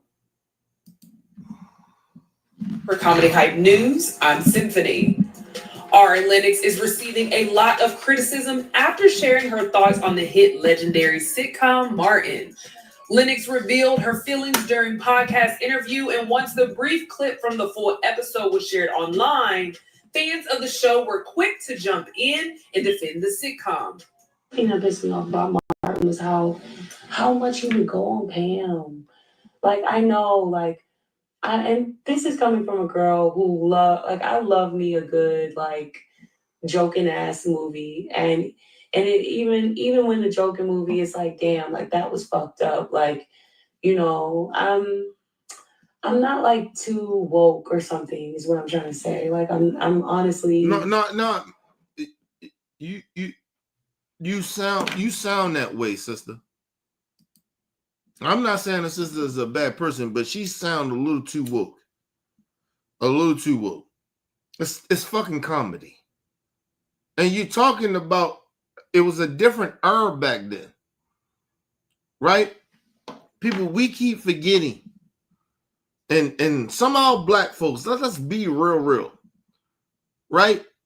Colorism is still matters here in 2025. With you young folks, you do it too. Huh? You do it too, somehow, black young folks. You do it too.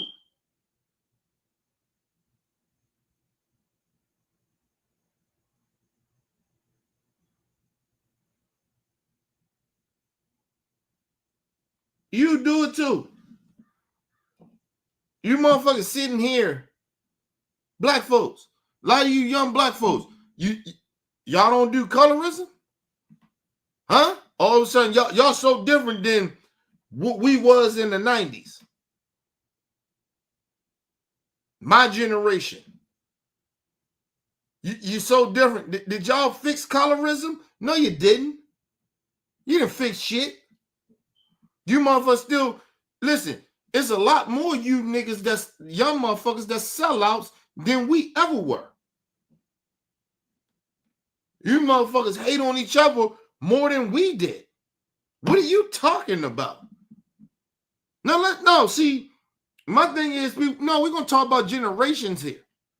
Okay? Don't ever get it twisted. Don't try to look down on my fucking generation when you motherfuckers in 2020, you so better, right?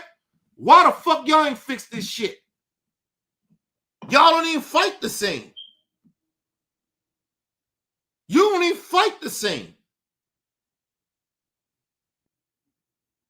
We should be more unified than we ever was, and even in my generation. In the 90s. Why y'all not more unified? Huh?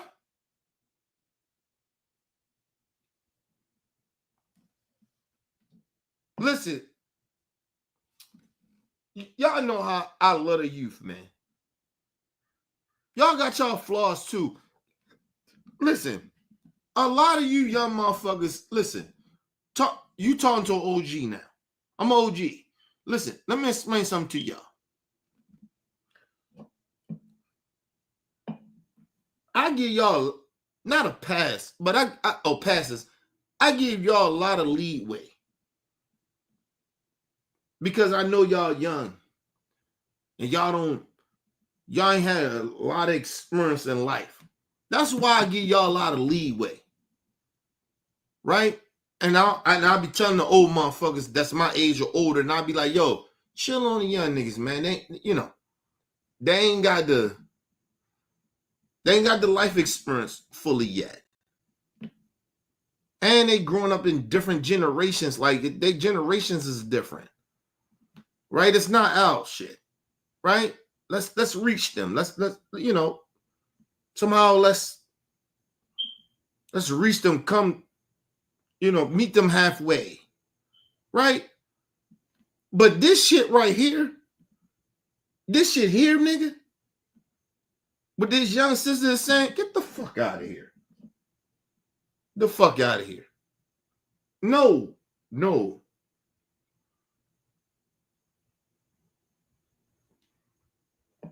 I'm going to say to this young sister, because it get deeper than that, because y'all going to hear more shit, but it get deeper than this. Matter of fact, I'd rather for y'all hear more before I even fully go off. Let's keep listening. Nah, I'm problematic. I'm pretty problematic, low key. But my point is that there are some things where I draw the line and it just bothered me. Or I don't know. It's like Pam was so fucking beautiful and so fine. And let me say this. When I hear young folks, I just don't know. You know what that know what that means? You ain't lived long enough. That's what that means. You didn't live long enough. I just don't know why I feel this way. The reason you don't know, because you didn't live long enough. God damn. Y'all know I love the youth, man, but come on, man. Come on with some of you young motherfuckers, man. Come on, man. You don't know. You don't know because you didn't live long enough. That's why you don't know. You don't even know how the fuck you really genuinely feel.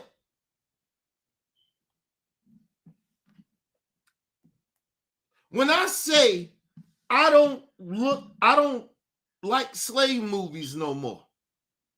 Because I used to watch them back in the day when I was young. That's because I didn't know no fucking better. But I'm older. I know, I can tell you exactly why I don't watch that shit no more. I can tell you my feelings and why and everything. I can tell you everything about it. Roots, all that shit. I don't watch that shit. I can tell you why. I can explain it why.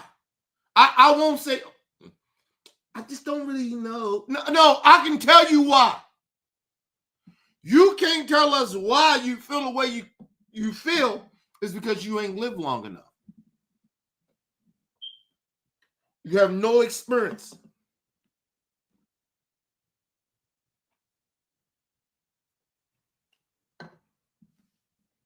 You niggas live in a certain generation the way you don't. When you see some old shit back in the day, do you genuinely understand it? Right? Like, I had conversations with my elders. And my elders about Roots. They, about the slave movies, especially Roots. My elders say, that was our generation, right? They understand it in a way, right? And they can watch it. They feel proud about it, even though it hurts a lot, right? But for me, the one thing I would say to my elders, I get it, respect it. I just can't. I don't like watching that. And I can explain that shit to my elders of like why I don't want to watch slave movies. That shit, it makes me angry and it hurts. And every time I watch that shit makes me cry. Because I don't like to see my elders in that way. I can explain that to them. For this young sister, or any of you young niggas, if you can't explain to me why you don't like some shit from my era and it made you feel a certain type of way, if you can't explain that to me, what the fuck are we talking about? What the fuck is this young sister talking about? Explain it to me. But I'm never going to be mad at my elders for feeling a certain type of way because that was their fucking era. So when this sister comes off, she can't explain it, but she feel a certain type of way, you're disrespecting the era. One thing, you're disrespecting the era, but then at the same time, you can't even explain why you upset. So you almost double disrespecting my era.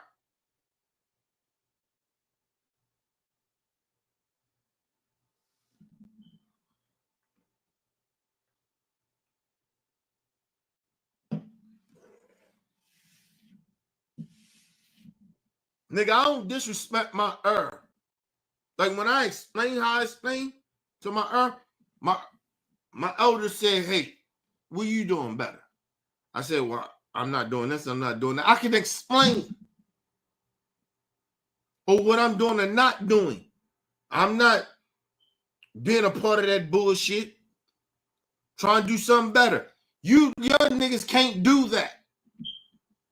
Because you ain't old enough. You ain't experienced shit.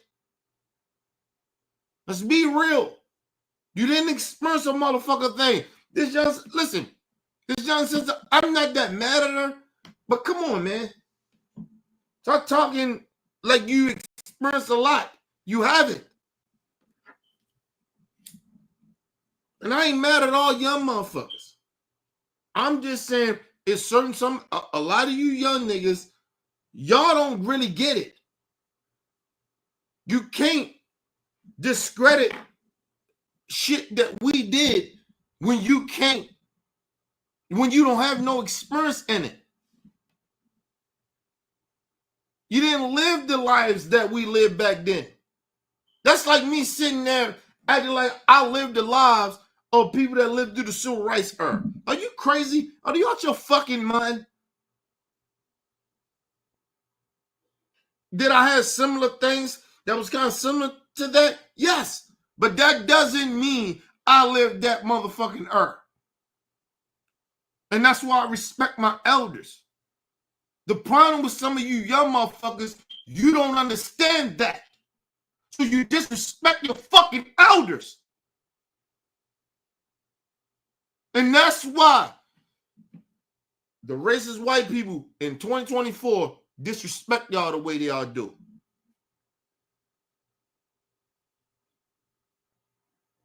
That's one of the reasons why you don't respect your own elders. Was we perfect? Hell no. Was my elders perfect? No.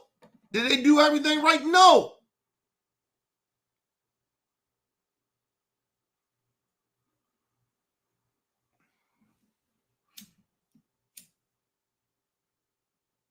The arrogance of this fucking new generation of you young folks.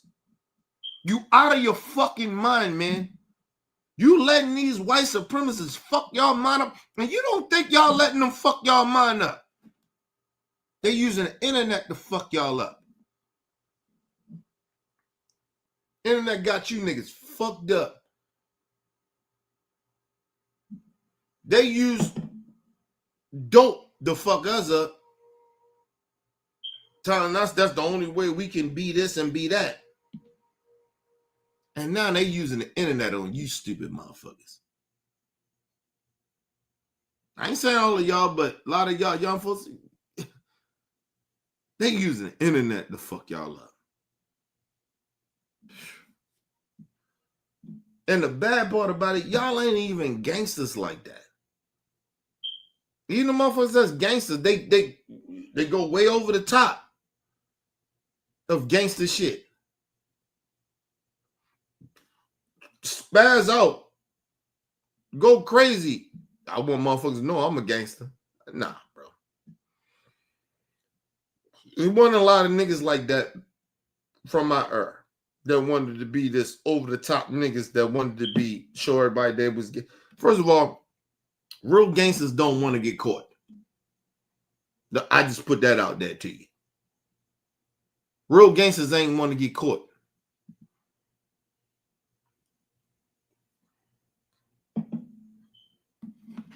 Yeah, we was flashy and shit like that, but nigga, we understood. We read the room. You niggas not reading the room now. These motherfucking white supremacists got you niggas. You niggas don't understand. Everything's recorded. And you just don't care. I want to be more gangster than motherfuckers used to be back in the... No, nigga, no. You ain't learned shit. Can't be more gangster than me.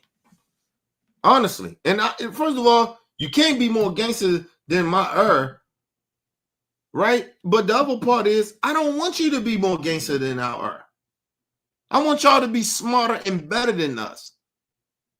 Don't be more try to be more gangster than us, you stupid son of bitches. Some of y'all just ignorant. And then you get the sister out here, she just is ignorant. She can't explain herself. She can't explain why she don't like. I don't know. It just make me feel a certain type of way. Listen, my sister, in my era, we didn't believe in counseling. See, I come from that era. My sister, I learned we need, as black people, we need counseling. My young sister, you need counseling in your life. Go do some therapy. Go. You got a couple of dollars. Go see a therapist. Get your shit right. Y'all better than us. Y'all in a better position that we ever been in. And y'all just don't take advantage of it. Young folks, a lot of y'all just don't take advantage of this shit. Just mentally, y'all don't do it. Don't try to be like us. Listen, to all the young niggas, young black folks out here, do not try to be like who we used to be. I know y'all see the rap music and shit like that. See, I have an understanding of how I look at rap music. I never listen, y'all not like us, man.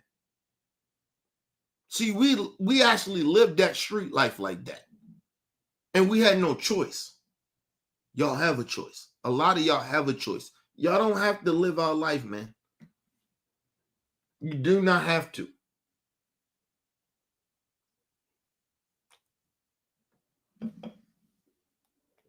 It was some real shit. My cousin said to me when I went to my aunt's funeral, and I was like, yo, my daughter, she talk like black white. We call her a black white girl. I'm making fun of it, nigga, but I'm actually proud of it, right? And my cousin was like, oh, nigga, yeah, I heard it. Yeah, nigga, you ain't proud of it? Yeah, nigga, I'm proud of that, nigga. No, fuck that. My daughter ain't like nobody. I raise her a certain type of way. You think I'll raise her to be who she is? Like I raise her not to be how she kind of is? No, nigga, I'm hands-on. Man, my wife, we homeschooled my daughter. So, nigga, we been hands-on. So how my daughter is, nigga, that's on us. That's our shit. I'm a former street nigga. My wife come from the street. She grew up around nothing but gangsters.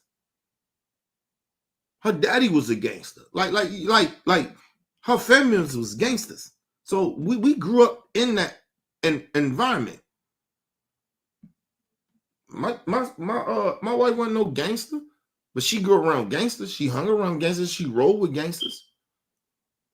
But she wasn't no gangster. But you play with my wife like that and see what happens. I told you, my wife would shoot you before I would. But like I said, we grew up in a different era. And I keep trying to tell you young niggas, listen, stop trying to be like us, bro. Y'all are not like us, and you will never be. And we hope you not like us. It's not the disrespect. Y'all can't be us. The era was different. We got away with some shit that y'all cannot get away with. Sorry. Just to tell you niggas that.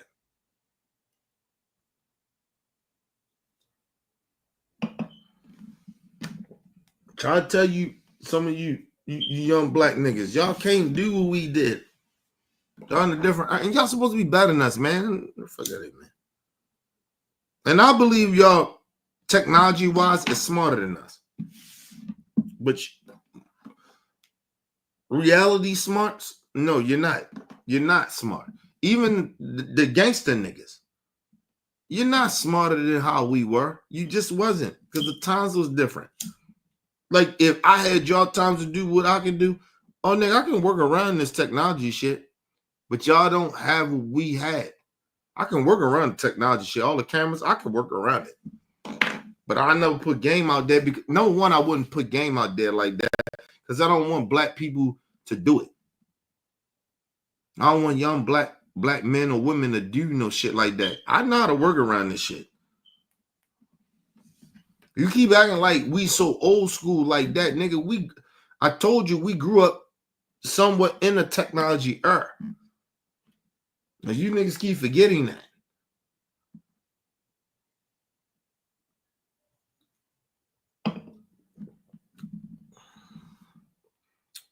Shit crazy, man. I love my people, man, but some of my young black folks, y'all too soft. And then you don't, some of y'all too soft, and some of y'all don't listen. You think you know everything. You don't know shit. And that's why them racist ass white people can run up on you. And you niggas get caught up in those situations. Because I'm telling you, you run up to a real black motherfucker that come from real street hood shit, it don't matter. I ain't living in a hood like that and been a part of that shit. No racist white person can run up on me, man. I smack the shit out of one of them racist ass white people. Right? What the conversation is, once you call me a nigga, that shit goes left after that. Just being real. You niggas don't even know how to handle yourselves amongst police. You think what's happening with the police is doing is something new? It's not nothing new. They've been doing everything that y'all seen they did to us. And when I tell my black people, stop arguing with the police, motherfuckers be like, oh, you cowering to the police. No, I'm not. You're not gonna win that. I'm into y'all shit now. It's nigga, we can do some shit. But don't sit there and argue with these motherfuckers. Let's get the money from them. They talking about we want to defund the police. Let's defund that bitch. Use your brain. Come on, man. Arguing with these stupid motherfuckers. But give me 1 second, y'all.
All right, people, I'm back.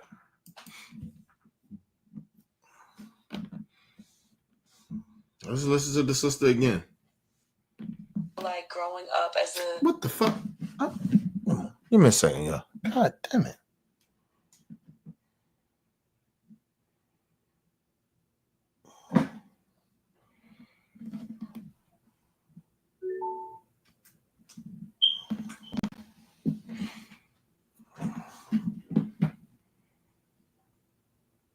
Left channel, right channel. I think I gotta charge my speakers up. That's why they acting like that, because what the fuck? Anyway, let's get back into it. I'm gonna go back a little bit, y'all.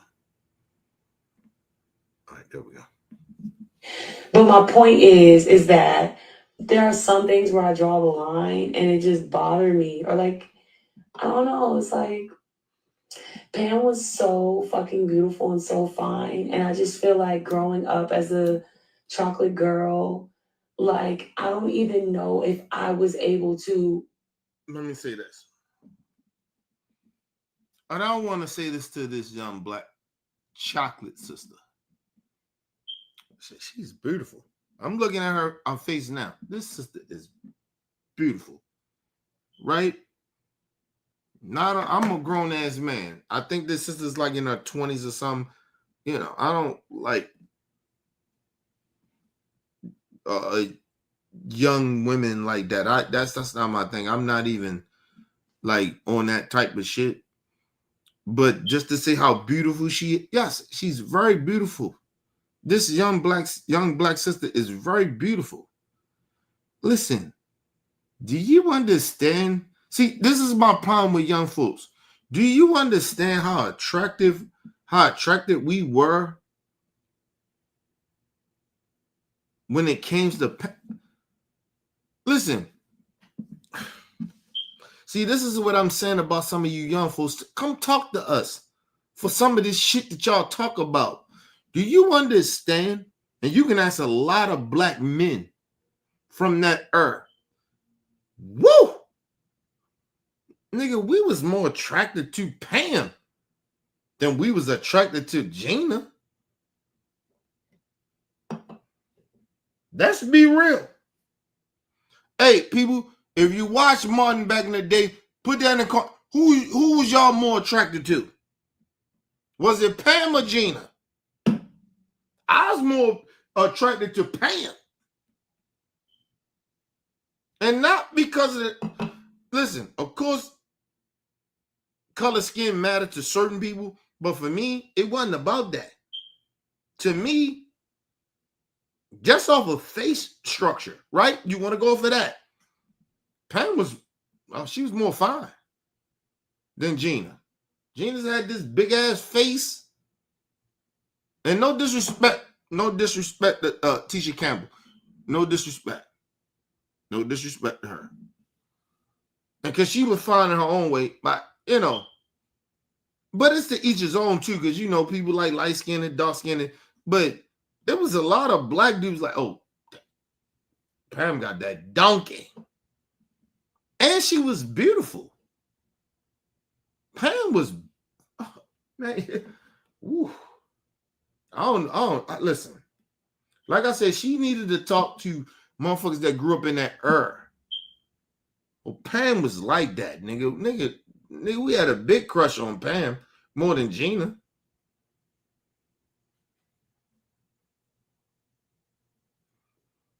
Because you looked at Martin and he married Gina or whatever. He made fun of Pam or buckshots or whatever. Listen, come on, man. Shit was comedy, number one. But number two, let's don't get this shit twisted.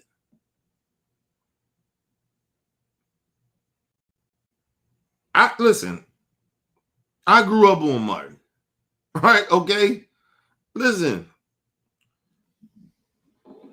Pam dressed better than fucking Gina. Just dressing. Pam dressed better than Gina. Gina wasn't like this crazy beautiful because she was light-skinned. She was better looking than fucking Pam. Get the fuck out of here. No. Hell no. And listen, and I don't like to do this, but I do it. Assets-wise,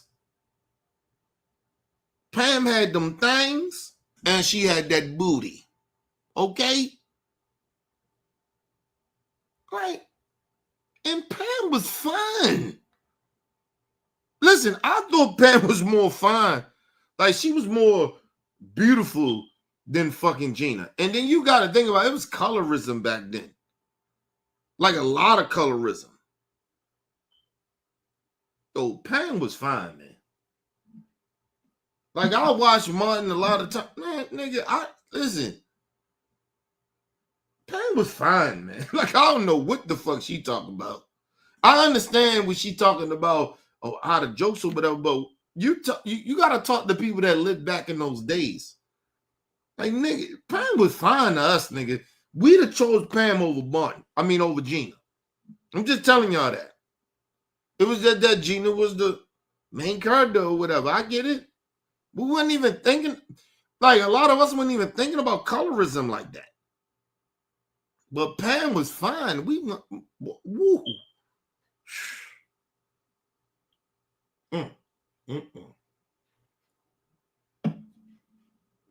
That's what I say about some of y'all young motherfuckers. Y'all be talking, but y'all you gotta talk to us about those times. Just don't be making up shit.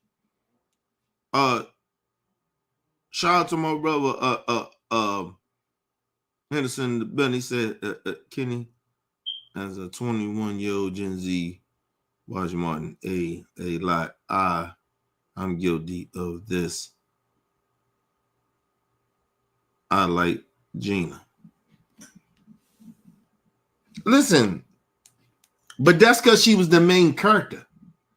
If you switch those characters, you would have liked the Pam more. That got nothing to listen. I don't think it had nothing to do. Like, for a lot of us back then, it didn't have nothing to do with the skin color. I'm not saying it wasn't colorism back then when it came to the mainstream shit, right? And even a lot of that shit in the hood. But to a lot of motherfuckers that come from the hood, Pam was like, yo, we fuck with Pam, nigga. Like, so who you gonna fuck with? Who had the better body? and still was beautiful, that was Pam. It had nothing to do with Gina. Gina wasn't, listen, and I'm be right, no disrespect to Tisha Campbell. Beautiful, sexy black woman, light-skinned black woman. Listen,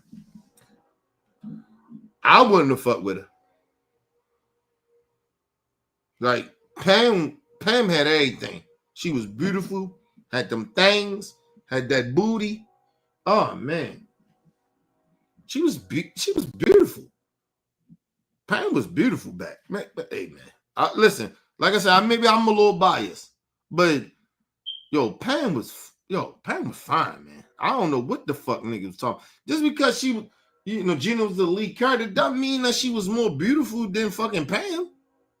I never looked at Gina like she was more beautiful than Pam. I thought Pam was better looking than her. My honest opinion, and no disrespect to,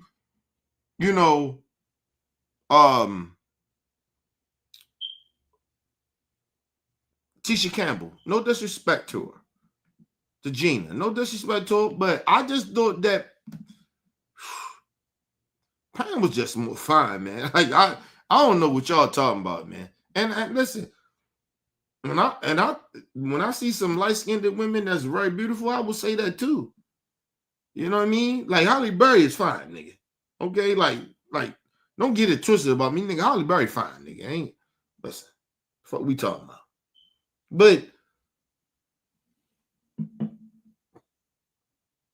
Pam, nigga, her and Gina overall, no. Pam more fine. I'm sorry.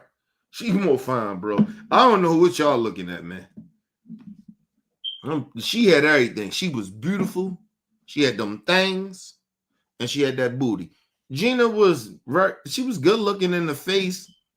She might have little boobs. It wasn't the biggest Pam's, though. And she ain't had no butt. Like Gina for me was like, all right. All right. But Pam? Ooh.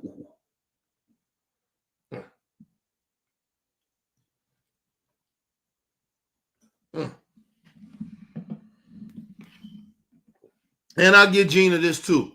Gina had them lips. She had them big lips. That's how you knew she was black, though. She had them lips. Right? Because Gina could go for damn near albino in a way. But we know she black, but yeah, man. But we know she mixed with a little white. But motherfucking Pam, oh no, Pam was fine. Like I said, man, I don't know what niggas was looking at. Pam was fine. She was thick. Whew. Yeah, Martin made fun of nigga. That shit was comedy to me. But even though Martin did all that shit that he was talking about, nigga, I still was attracted to fucking Pam. She was fine. BDB, nigga, I don't give a fuck about them BDB. She was fine. And if you ever notice, too, right? See what you young motherfuckers don't realize. Everybody else was attracted to her other than Martin. Other than when he had that little dream and shit or whatever. Everybody else was attracted to Pam. It was just Martin.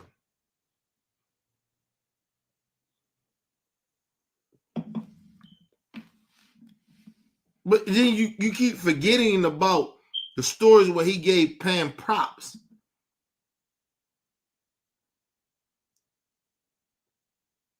I love you for always having my woman's back. You keep forgetting about that shit when they got married, when they was out in the wild and shit. Like, you keep forgetting that. The one thing, too, is he ain't never let nobody hurt Pam or no shit like that. Or like, you know what I mean? Like, he was the only nigga that could do that. Martin could do that. Nobody outside of Martin could ever disrespect Pam.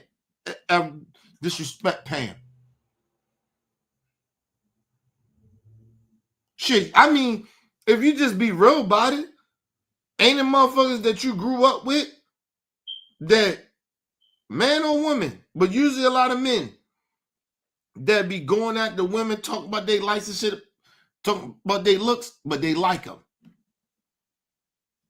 Like, get the fuck out of here with that. Like, yo, you be mean to women. And I'm gonna tell you something about men.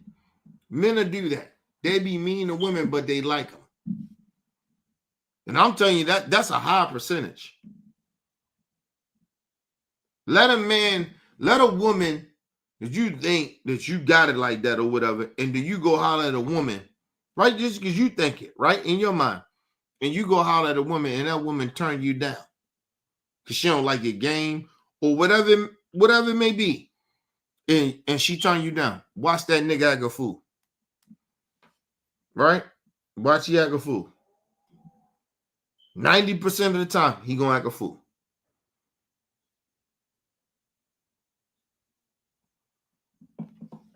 That happens in life. And it doesn't matter if that woman is dark-skinned or light-skinned. She should be in a different type of time right now. What do you...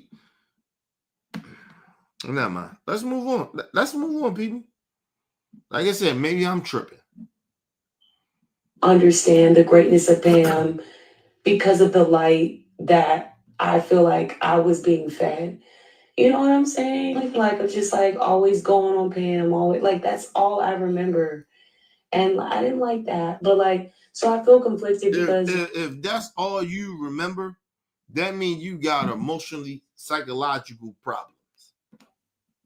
And let me say something to you, young sister. Right? I'm not a woman. I'm not going to pretend that because the colorism might be real where she come from. Not to demean her. But did you get some counseling? And as a black man, I dealt with colorism. So I can understand where you're coming from, but a little bit, but I'm older. You have no wisdom. Nobody can play colorism around me now. Nobody plays that shit with me. Like, but you know what I'm saying? But you don't have that wisdom. You ain't lived long enough. So you can't understand where even I'm coming from with it. To a certain extent. Unless you got your mind open, unless you got some counseling. I needed that too. I dealt with colorism too. I remember I have talked about this shit about colorism on this channel.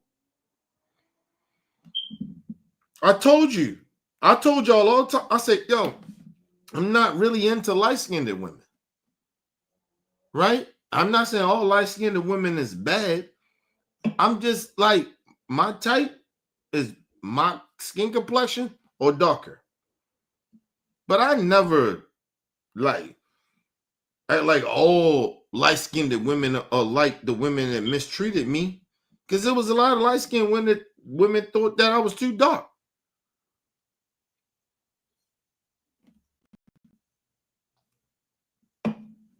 But I don't take that shit out on every light-skinned woman. But I be real about it. A lot of light-skinned people. It doesn't matter if you're a woman or a man. A lot of light-skinned people that's black think that they're better than dark-skinned people. Colorism is real. Never denied that. But I'm not saying I would never, like I would show any favoritism. Like I like more dark-skinned black folks than light-skinned people. I would never do that. I know better than that. Right? But, excuse me. But don't get that shit twisted. I've been through that shit before. And I'm not this motherfucker that gets sensitive about colorism. I just don't. I'm not going to watch the show like it was some colorism. Mom was showing colorism to Pam because she was dark-skinned. No, that was the show. Oh, he picked the light-skinned woman. And that's some trauma that you got to deal with, man. Young sister, that's some shit you got to deal with. Because I never even looked at it that way. And even if you bring it up, I still don't see it. I still don't see it. And I grew up in that era of Martin. I still don't see it.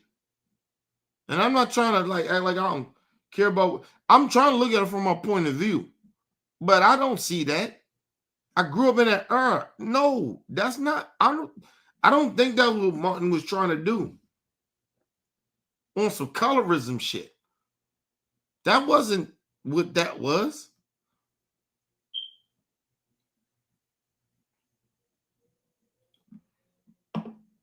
Because if that's the case, right? Cole, we should feel sorry for Cole on the show. Because Cole was lighter than Pam. He was lighter than Tommy. And so why Tommy and Pam got together and so we call that colorism too? So Pam didn't want to fuck with Cole because he was light-skinned? That was the narrative of the show? No.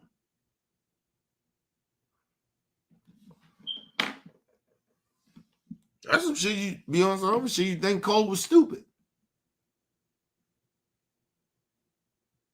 No disrespect to the brother. I think his name Cole something. But don't disrespect to the brother. He played that role. Great role. But come on, man. Everything ain't. She's talking about, oh, I ain't that woke. It seemed that way.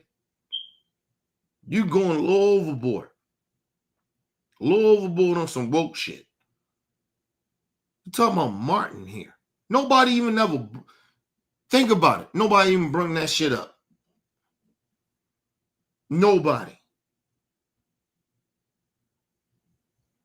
Like, if you ever look at Martin, what's the controversy there? Other than racist white people, was a little too ghetto for me. Other than that, for racist white people, I get it. But for black people, what the fuck are we tripping off on Martin? And this is the out of the blue, comes out talking about, oh, you know what? A lot of colorism. What? Ain't nobody ever thought this but this sister.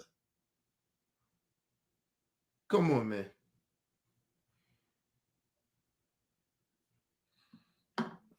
Young folks. And this is what I say to y'all. Check your people. Check your generation, man. This young chick out her goddamn mind. She out her damn mind. Oh, it made me feel so. You know what? Well, maybe that's some emotional shit that you need to get counseling on. Because nobody ever thought this. This colorism in Martin. Because he kept making fun of a dark-skinned woman. You brung that. Nobody ever thought that about Martin. Every time I watch, he making fun of her. You act like she wasn't making fun of him. What are you talking about? And Martin is a star. So, of course, a lot of his shit that he does going to be a little bigger a lot of the times. But she was roasting Martin ass. What the fuck? Did you watch the whole thing on Martin? What the hell wrong with you?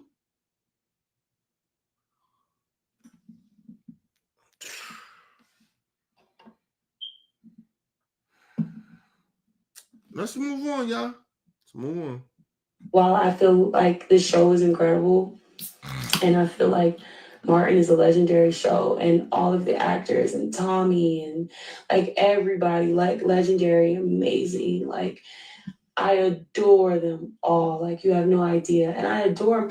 And let me say this: I don't even know who this young sister is. And I'm not trying to be disrespectful. I'm just saying I don't know what she played in. Everybody says she acted. I don't know what she played in. And I usually know a lot of young actors and shit coming up. I don't know her. And people are like, "Ken, you just trying to be rude." No, I don't know what she played in. I don't know. But it mattered enough in social media where she said what she said, and now it's a big thing. So now I gotta like, okay, who the fuck is she? I didn't know who the fuck she was. And I know a lot of young actors, but I don't know her.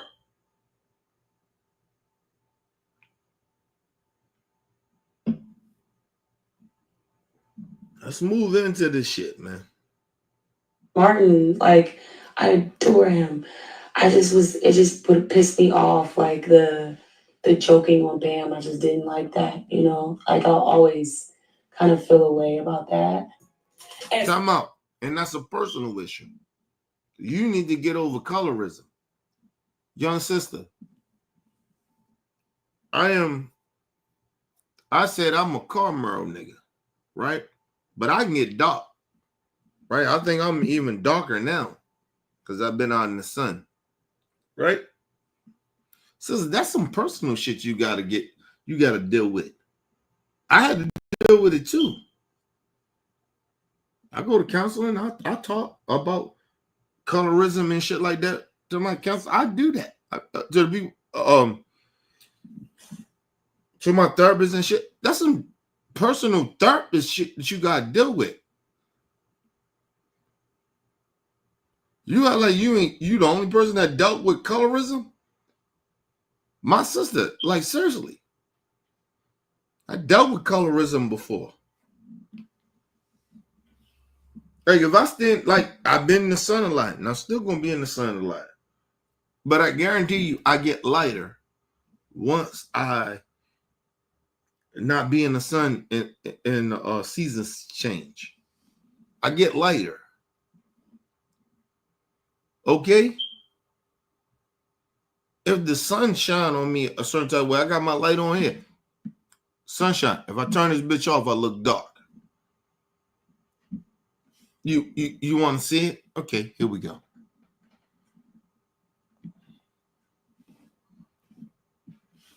Don't look darker. But I guarantee you, if this was wintertime or some shit like that, I look a little lighter. I look dark.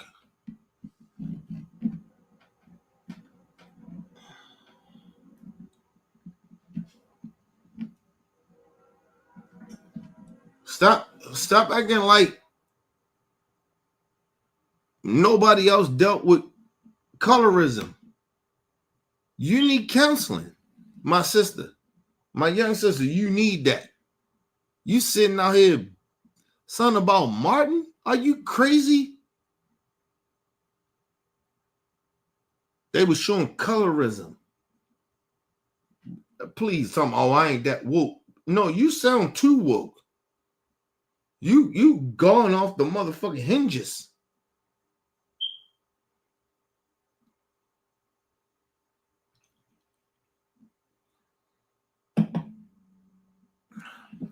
It's almost like you capping.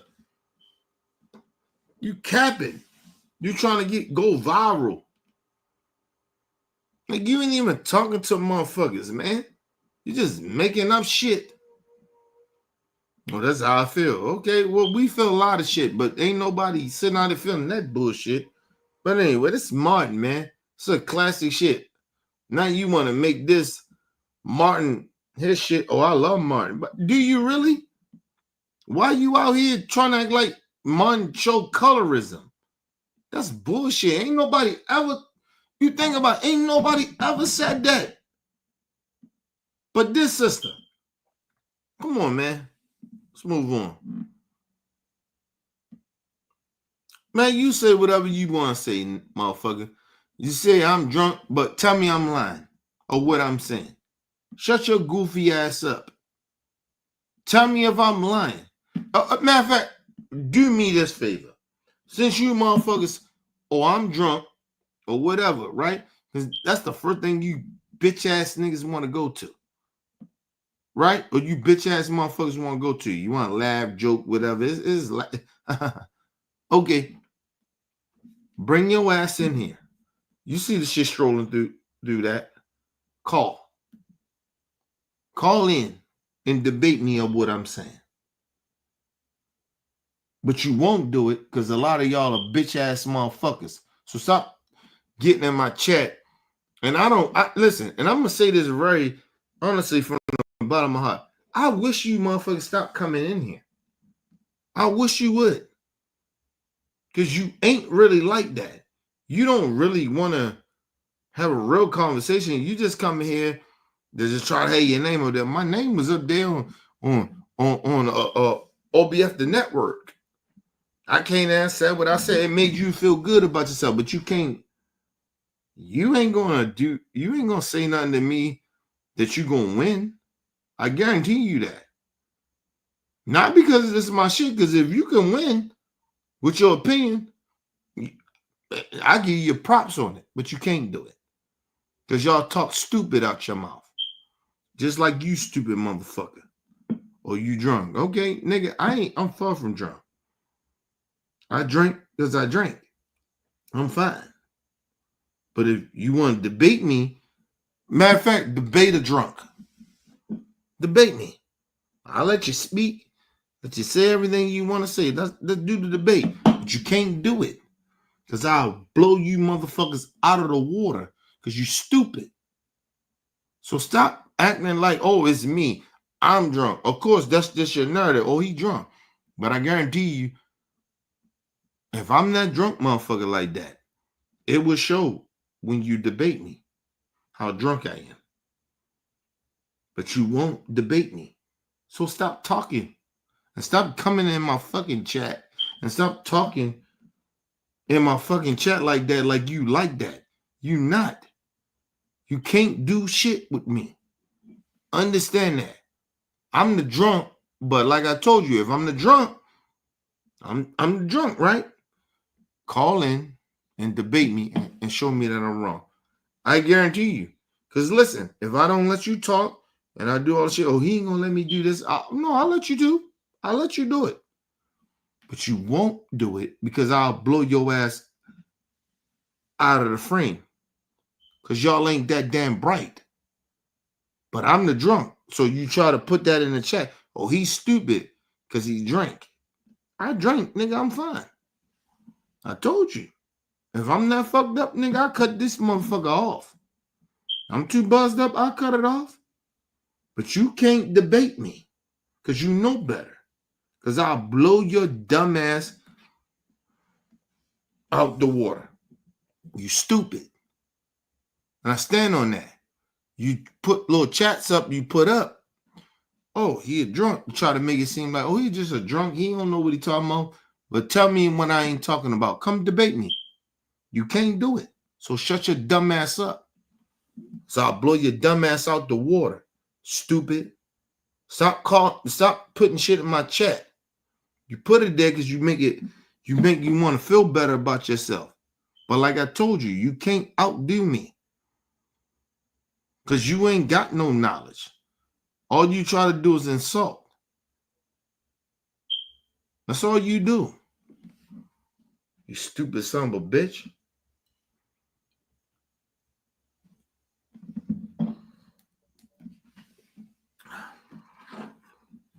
But to the sister, she out of pocket, man.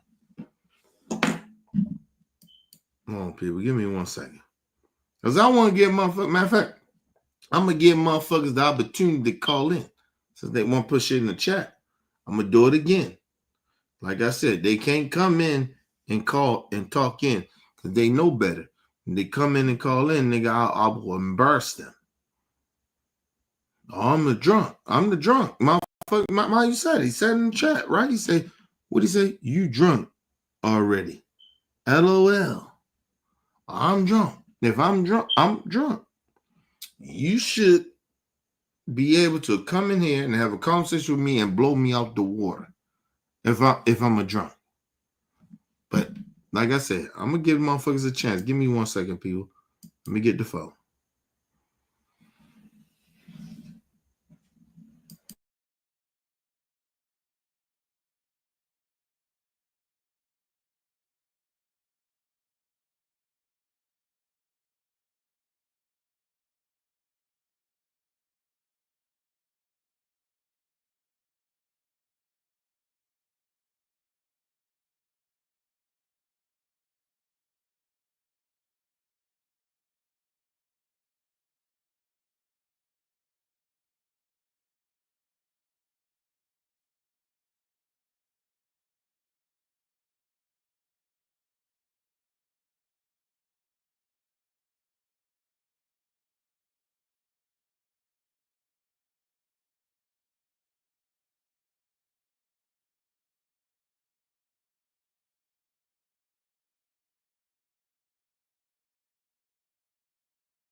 All right, people, I'm back. Like I said, hey, call in. I got the phone right here. Go and call in. Motherfucker, talk all that shit in the chat. Don't talk all that shit in the chat. I'm this. What did he say? Oh, you drunk already? Okay, well, come talk to me. Come see how drunk I am, motherfucker. I guarantee you, I'll blow you out the motherfucking. I'll blow you out the gate. See, I keep telling niggas, I drink because I want to drink. Right? I drink because I want to drink. If you think I'm that damn drunk, well, okay, come fuck with your boy. Come fuck with me. Come think that I'm that drunk. I got the phone right here. Y'all see the number? Go ahead and call in. If you really think it, you really think you can fuck with me, come fuck with me. Come on. I'm here, motherfucker. I ain't going nowhere. I'm here. Like I said, it's a different level of shit. Anyway, but let me finish this shit off. Matter of fact, I don't think I gotta finish this off with this sister. This shit don't feel good. Like I said to the young folks, stop talking about old shit that you don't really know. And colorism is real. Talk to your elders about colorism, because you don't really know about colorism. Not in these day and ages, y'all really don't. Right? the crazy shit about it, let me tell y'all some real shit. You know what bother a lot of black folks that's from my era or older than me, right? On real talk. You know what bother us? That a lot of y'all young motherfuckers keep fucking around with them white girls. That's what bothers us. No lie to you. Ain't because you fuck with light-skinned girls. It really don't. Because a lot of them light girls, like I told you, a lot of them light-skinned girls, they black. So what the fuck we got that we be that mad about it?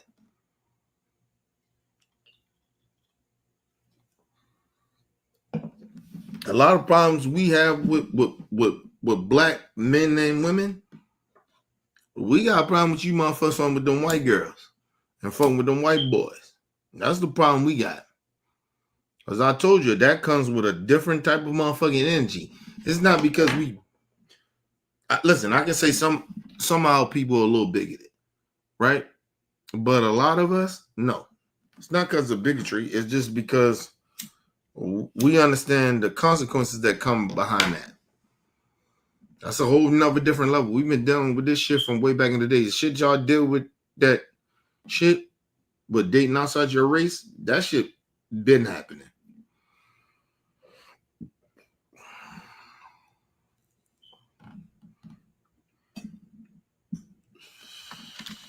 Understand, my generation to the young folks, my generation was different in that way. That we created a lot of the shit that y'all in, but y'all didn't learn from our generation. And I think that kind of what bothers a little bit. They didn't really learn nothing. They didn't really learn shit. Honestly, y'all really genuinely didn't learn shit.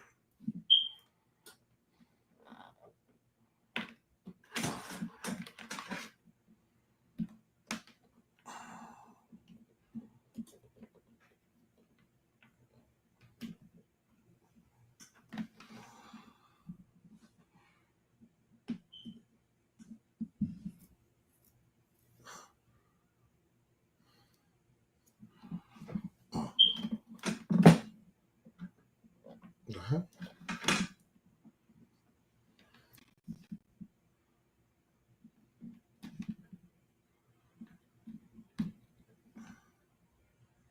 Oh, there you go. Okay.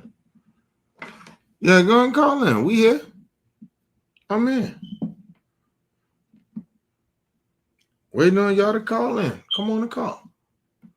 I'm in. I'll let motherfuckers call in. Come on.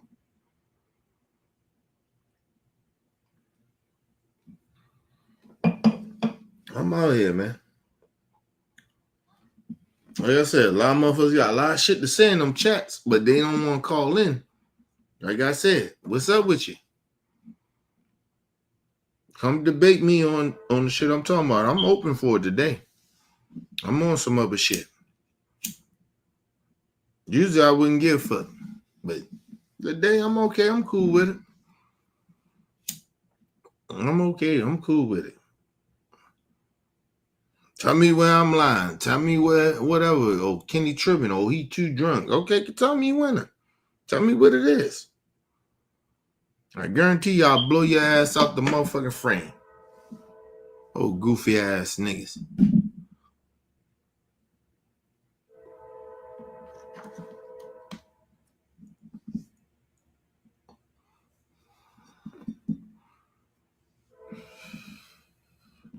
The problem with a lot of these motherfuckers, they be in the chat, right?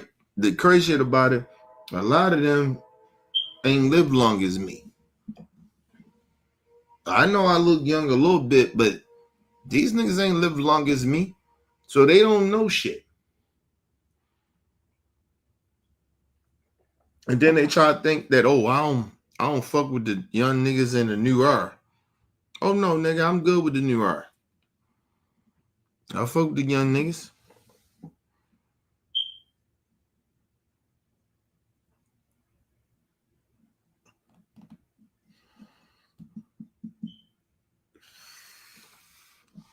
That's why it's hard for them to debate me, because they know better.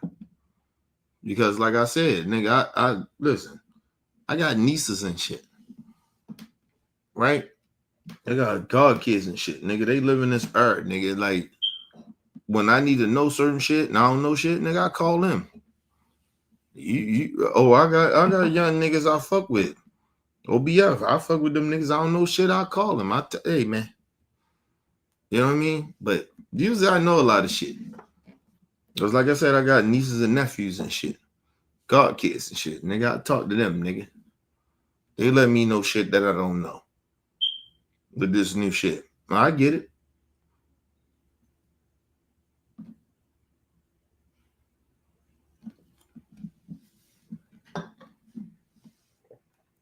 I'm waiting. Where they at? Where the motherfuckers at? It ain't just them two people. Like, if you want to call in, go and call in. Holler at your boy. It ain't about them motherfuckers. Because I told you, a lot of them scared, bro. They don't want to fuck with me, man. They know better. Number out there.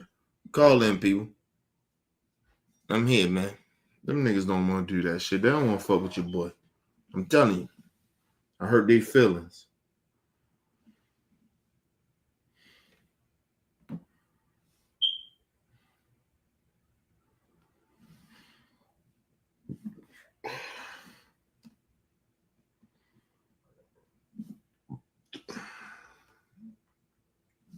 We got that tropical storm that was down in Florida and all that shit. That shit is. I told you we live by the water, so shit got mad cool down here. And then tropical storms and shit. And that shit is kind of weird, but it's not really weird, but it's like damn.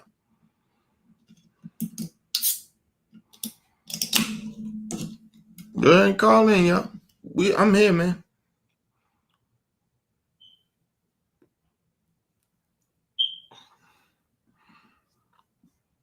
I told y'all it's gonna be one of them shows. I'm gonna be long gone today. Be long gone.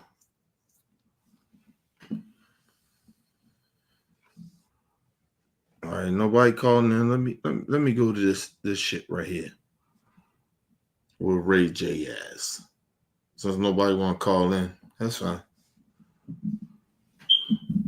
Anybody can call in. That's what I'm saying. Anybody can call in now.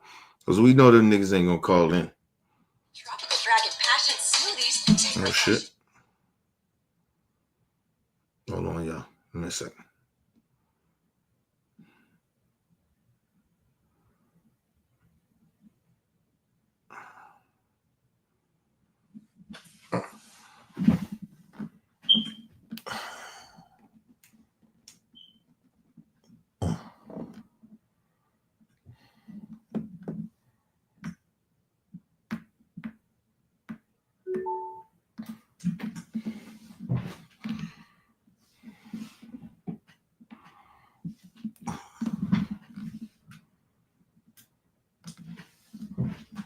Left channel. Right channel.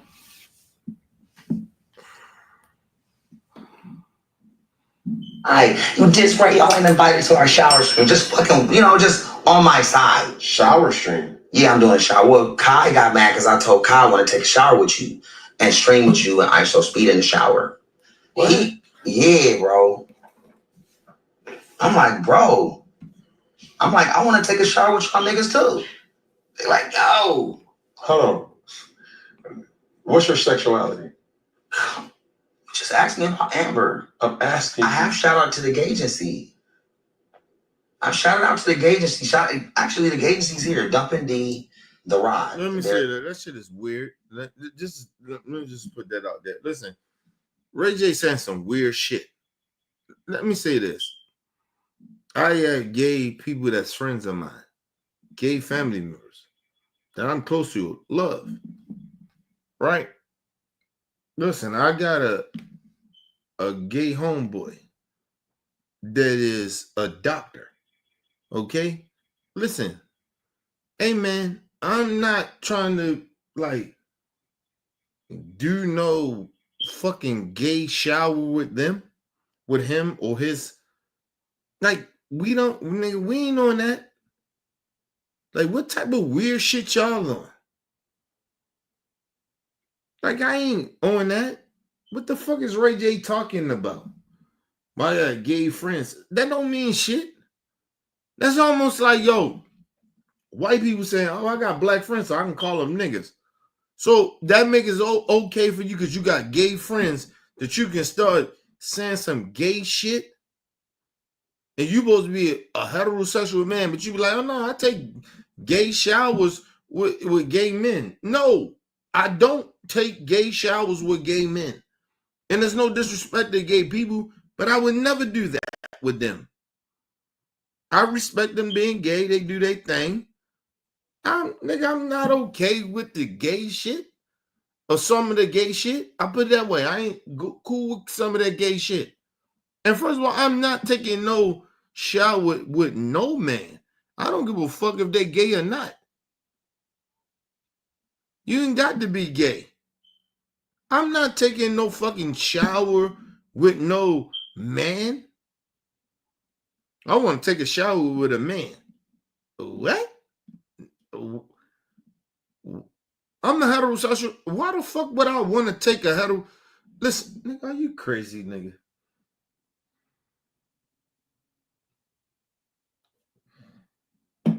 Who the fuck want to take a gay shower? Oh, I'm sorry. Who the fuck want to take a shower with a gay person? Who the fuck want to take a shower? They ain't got to be gay. Who the fuck want to take a shower with another heterosexual man? Are you stupid, nigga? First of all, you listen. I'm a married man, right? Imagine I say, hey, you know what? To my wife, I say, you know what? We close, our cousin or whatever, we cool. And I've been on her cousin since I was 19 years old. We know each other over 20-some years. And I say, you know what? Hey, babe, I got to go and take a shower with your friend. Because sexuality don't matter. You know what I mean? The sex don't matter. You think my wife is going to be okay with me taking a fucking shower with her fucking cousin, her best friend in the world? Are you crazy? That's not disrespecting gay folks or their sexuality. No, nigga, you don't do that. What the fuck is... All right, man. You know what? Nah, my man. These niggas is tripping out here, man. I don't know what's going on with these new niggas. These new niggas is tripping. You think that my wife will be okay with me taking a shower with her? Matter of fact, you think my wife will be okay with me taking a shower with her fucking brother? Her blood brother. Are you fucking stupid? The show, oh, I ain't against gay people. Nigga, I ain't against gay people, but I don't have to take showers with them. I'm not. Are you crazy? Let's move on, y'all. Let's listen to this ignorant ass stupid nigga. They're the CEO. Do you play both ways? Come on, bro. I ain't never played both ways. Okay. I think that's important to mention, because really. when you say you want to shower with another man, think about it like this. People's sexuality. Why? What does that matter? it does not. That's Then what, why? But why ask the question? because it's just like the question that I asked. Let me say this.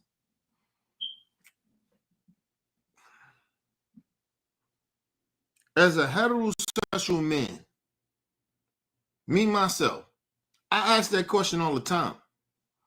Why do somebody's sexuality matters to me or anybody? it does matter to a certain extent, but it doesn't matter to me. If you gay, okay, cool. I'm good with that. But I'm not going to participate in gay people doing certain gay shit. Sorry. So I don't know what the fuck you talking about, Ray J. I'm not going to do that. I'm not going to participate in gay shit. I'm not going to gay parades. I'm not going to go to gay parties. That's not going to happen. That's not going to happen. And it's nothing against gay people. Like, nigga, if I go to a gay party, right? Just think about this, y'all. If I go to a gay party, got gay friends, got gay family members, and just say my gay family members say, hey, come to one of my parties, right? Do y'all understand? Because, nigga, this is about understanding shit, right? If I go to my cousin gay party, if she invite me to that, it ain't nothing but gay people there, right? Do y'all not understand that it's going to be some gay people that's going to hit on me? Right? Is my cousin going to be around the whole time that I'm in that party that when my cousin can say, hey, you know what? He's not gay, so don't hit on him. You think that's going to happen? No. You will, listen, I will get hit on.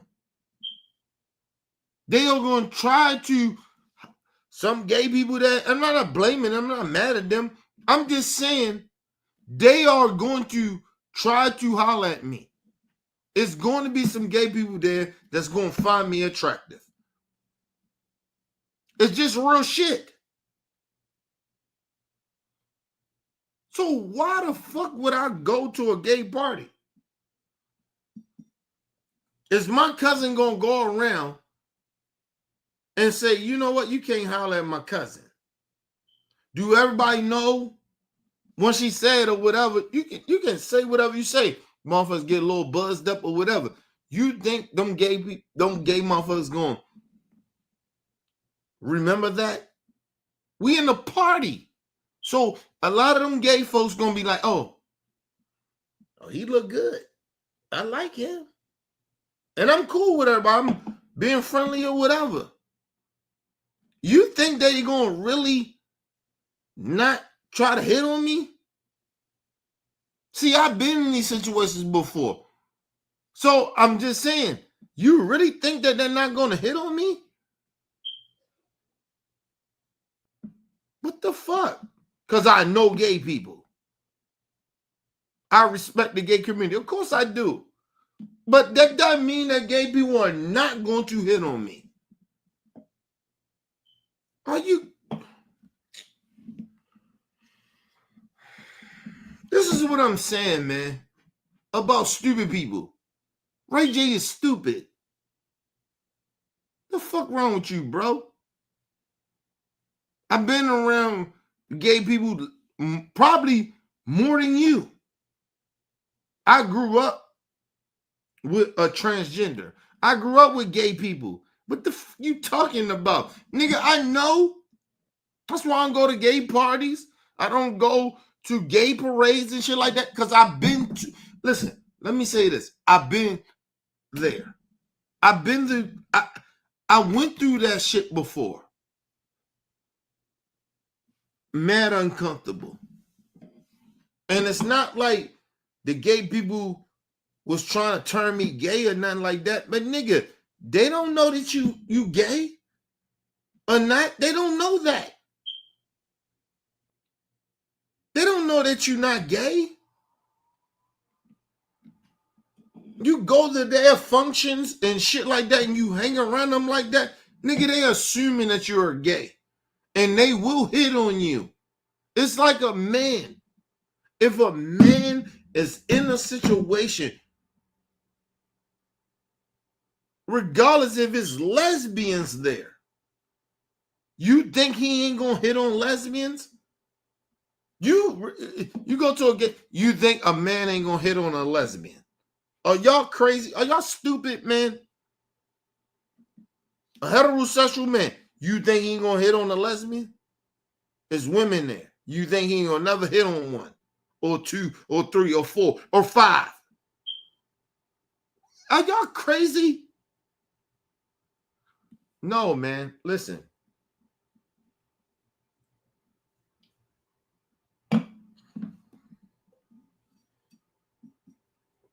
Listen, I support the gay community.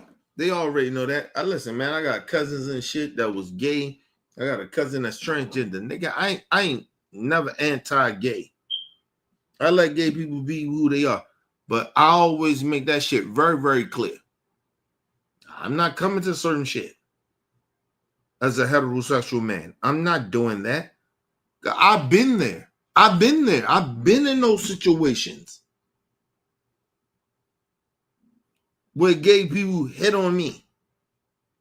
Like, what? Like, I'm not telling y'all no shit that I don't know. Yeah, listen, gay people gonna hit on you, bro. If you are in their space, they will hit on you. And they don't know everybody there. The fuck are you talking about? So you don't put yourself in situations of fucking with gay people. They will hit on you. I'm telling you that now. So when motherfucking dudes that say, "Oh, nigga, I'm good with the gay community," how good you good with the gay community? Because when I say I'm not going in gay parties, I'm not going in gay parades and shit like that, motherfuckers be like, "Oh, are you anti-gay?" No. Understand, if you a heterosexual man and you go to a gay party, regardless if you feel comfortable with your family because they gay, but you got people in that atmosphere, you think they're not going to holler at you, nigga? I've been there before. I know. They will holler at you, regardless if they say, he's straight. Because everybody in that situation don't know you straight. If you throwing a party, you go to a gay party, you think everybody in that party know that you ain't gay? Are you serious? Come on, man. Stop. I wish he would stop that shit. I ain't mean I'm anti-gay, nigga. I got gay cousins. I got transgender cousins and shit, nigga. And I support them 100. But they can't invite me to parties. They can't. They cannot. I will not go to a gay party. It's not happening. It will never happen. It can't happen. I'm not saying I never did it before. The reason I know that it happened, the shit I'm talking about happened, because I've been to it. I've been invited. And I'm telling you, a lot of the gay people, listen, when you tell them, "Oh, you ain't gay like that," nigga, you think they gonna stop trying to push up on you? Man, please, man. Please.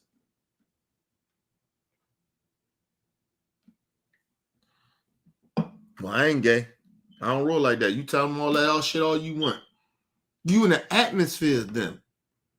And then they get a little drink up in them or whatever, nigga. They get a little bit more aggressive. I've been in those situations before. The fuck are y'all talking about, man? I don't talk about shit that I don't know nothing about. I've been there. I've been in those situations.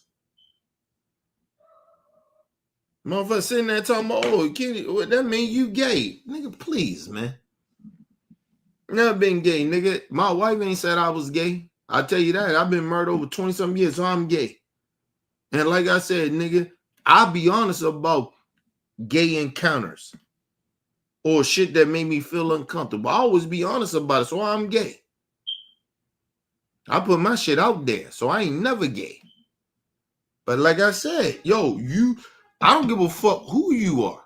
You can be the straightest nigga in the world. You feel you straightest nigga in the world, you the muscle nigga in the world. If you go to one of them gay parties, they will hit on you. I'm telling you that. They will hit on your ass. And you would think like, "Oh, they should be wrong about that." No. You at a gay party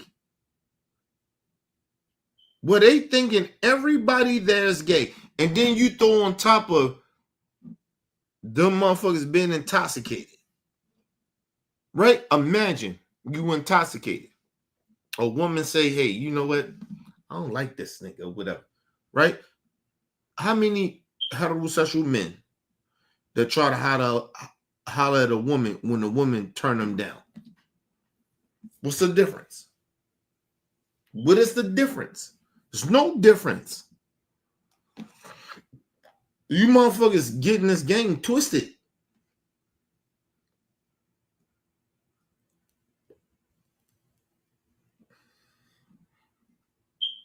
Let me tell you something. That's why gay people fuck with me. Because I'll be honest. You going in the gay space. You go in the gay space. And you play around with that gay shit. Well, I'm friends with gay people. I'm friends with gay people too, nigga, but I don't play in their space. I don't play in gay people's space. It's not because I hate gay people, I don't like gay people or no shit like, nigga, I'm not playing around in their gay space like that, nigga. I'm not hanging around them. In that way. I'm not doing that. Am I saying, oh, gay people can't come around? No, I'm not saying that. Now, if I go around gay people and I know it's more gay people there than it's heterosexual people, then I'm playing with fire. It's a difference when the gay people come hang around with more than heterosexual people than gay people. There's a difference. Because nobody trying to holler at them like that. But you go in the gay space and try to holler, not even try to holler, but you go in the gay space like that, and a lot of them are gay. What the fuck you think supposed to happen? What you think? It's gay folks, man.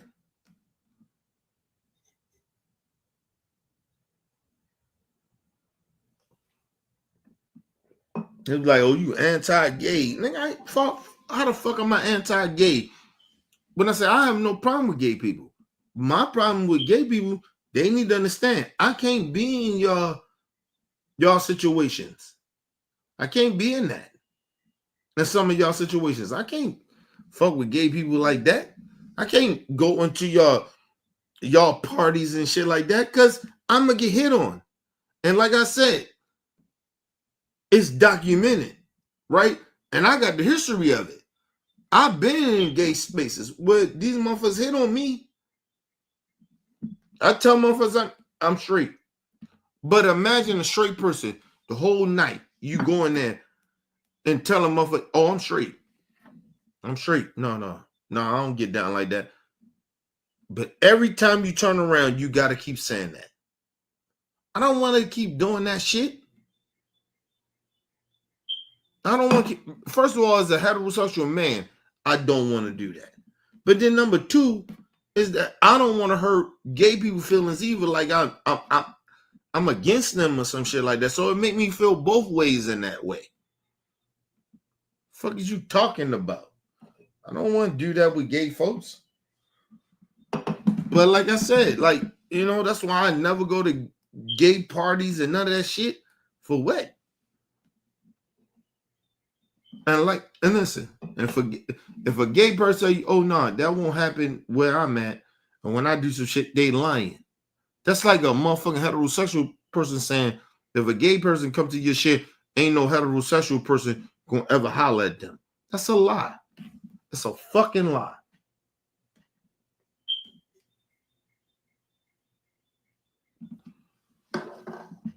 Is there a lot of heterosexual men on my part? As a heterosexual man, I guarantee you it will be heterosexual men that's a woman that's gay that woman say, I don't feel like that. But I guarantee you that whole fucking night, they be still trying to fuck her or try to get her. I guarantee you. I guarantee you. The fuck are you talking about, man? I've been around a long time, bro. I don't play those games like that. These niggas play games like that. I don't play games like that. Like real talk. I ain't got no problem with gay folks like that, but I don't play those games.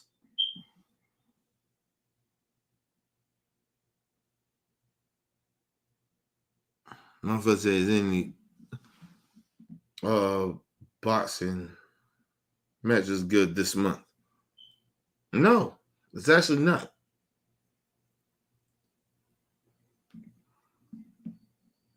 No. There's no good boxing matches this month. It's actually not. They supposed to have it, the first shit supposed to happen is with excuse me, apologize. The first shit is Terrence Crawford and Canelo. So that's the next shit that's get ready happen, but that's happening in September. So there's nothing in this month like that. So no. In a second, y'all. Like I said, call in, man.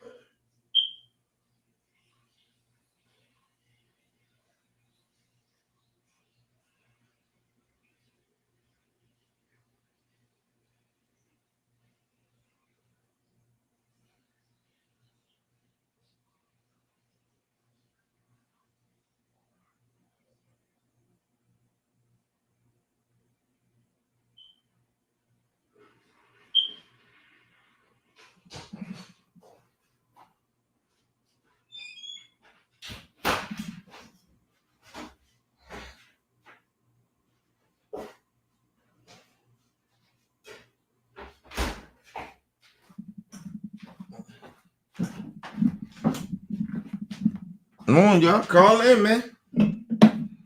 Talk all that shit. Nobody call in, though.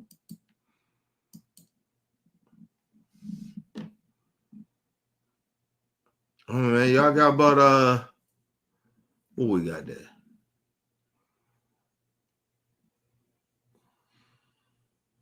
About 7 minutes. Call in. Come on, man. Y'all call in. Y'all see the number there? Call in.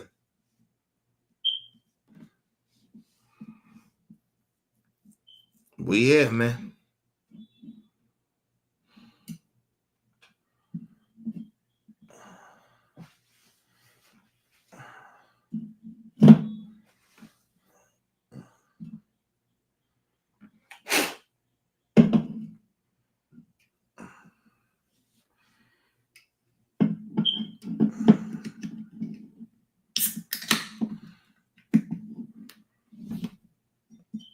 Call in, man.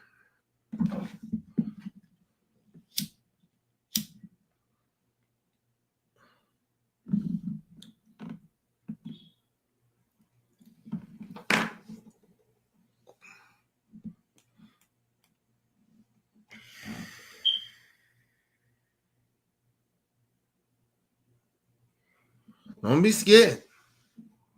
Don't be scared to call in, nigga.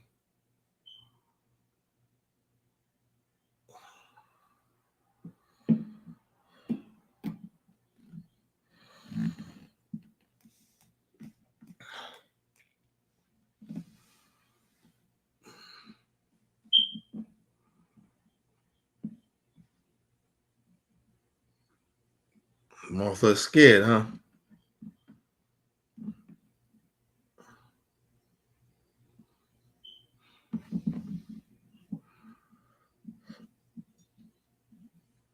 Let me know if y'all scared, man.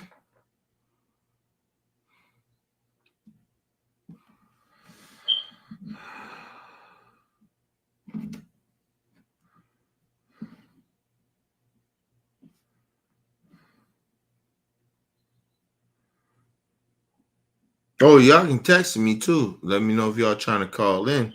You text me, I hit you right back. Text me. Same phone number. Text me.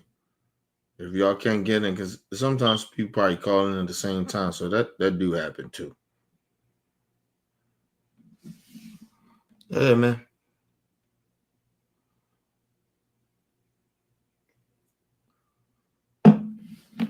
This motherfucker scared. They scared to talk to the boy. Scared to talk to your boy, man. It is what it is. They scared to talk to me. I get it.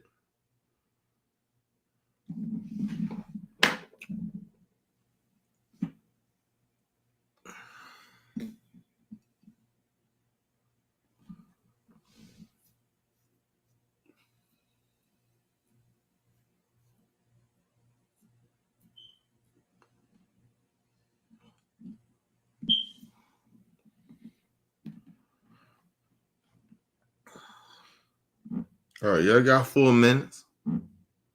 That's it. 4 minutes left. Call in. If you call in, you call in. Like I said, if you can't call in, text me. I'll get the text. I will get the text before I get the fucking calls. If everybody calling in at the same time. It do happen, though.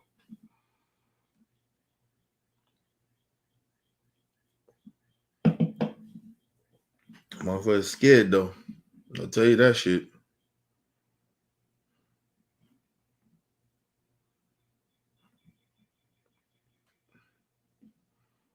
All you gotta do is send a text and say, oh, can I try calling? I'll hit you right back. Text me you see the number? Text me. Waiting on motherfuckers. Like I said, man, I be trying to give motherfuckers the opportunity to talk all that shit in the chat, but they don't. These motherfuckers ain't really like that, bro. Just telling you that. They ain't really like that, man. They don't really want that smoke. Like I said, you got 4 minutes. Or 3 minutes now. Shit, 2 minutes. I'm sorry. You got 2 minutes.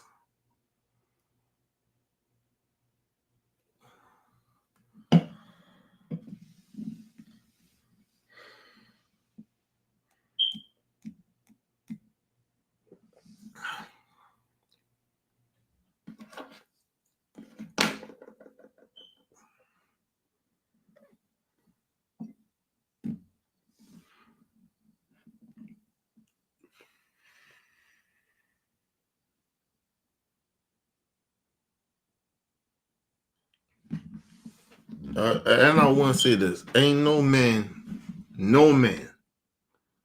tell her Ray J, ain't no man that's okay with another man saying that they okay with taking a shower with another man. If you're a heterosexual man. And it ain't got nothing to do with you being anti-gay, none of that shit, nigga. Ain't no way I'll be sitting there telling no gay person, I'm okay with taking a shower with you. No, I wouldn't. And I ain't got no problem with gay people. It could be a heterosexual man. I don't got no nigga. I'm not taking no shower with no heterosexual man. I'm never gonna be okay with that. So it ain't got nothing to do with gay people. I wouldn't take no shower with a heterosexual man. And listen, and let me be very honest about this, and I'm gonna leave it as this, right? As a man, a heterosexual man, nigga, it's very hard for men to take showers with their own women. Because you know your dick ain't like that. It don't grow like that sometimes. So, anyway. All right, we hear that. Yet nobody want to call in. All right, leave comments, hit that like button, support your boy. It's your boy, Mr. Obia. Peace and love to the world.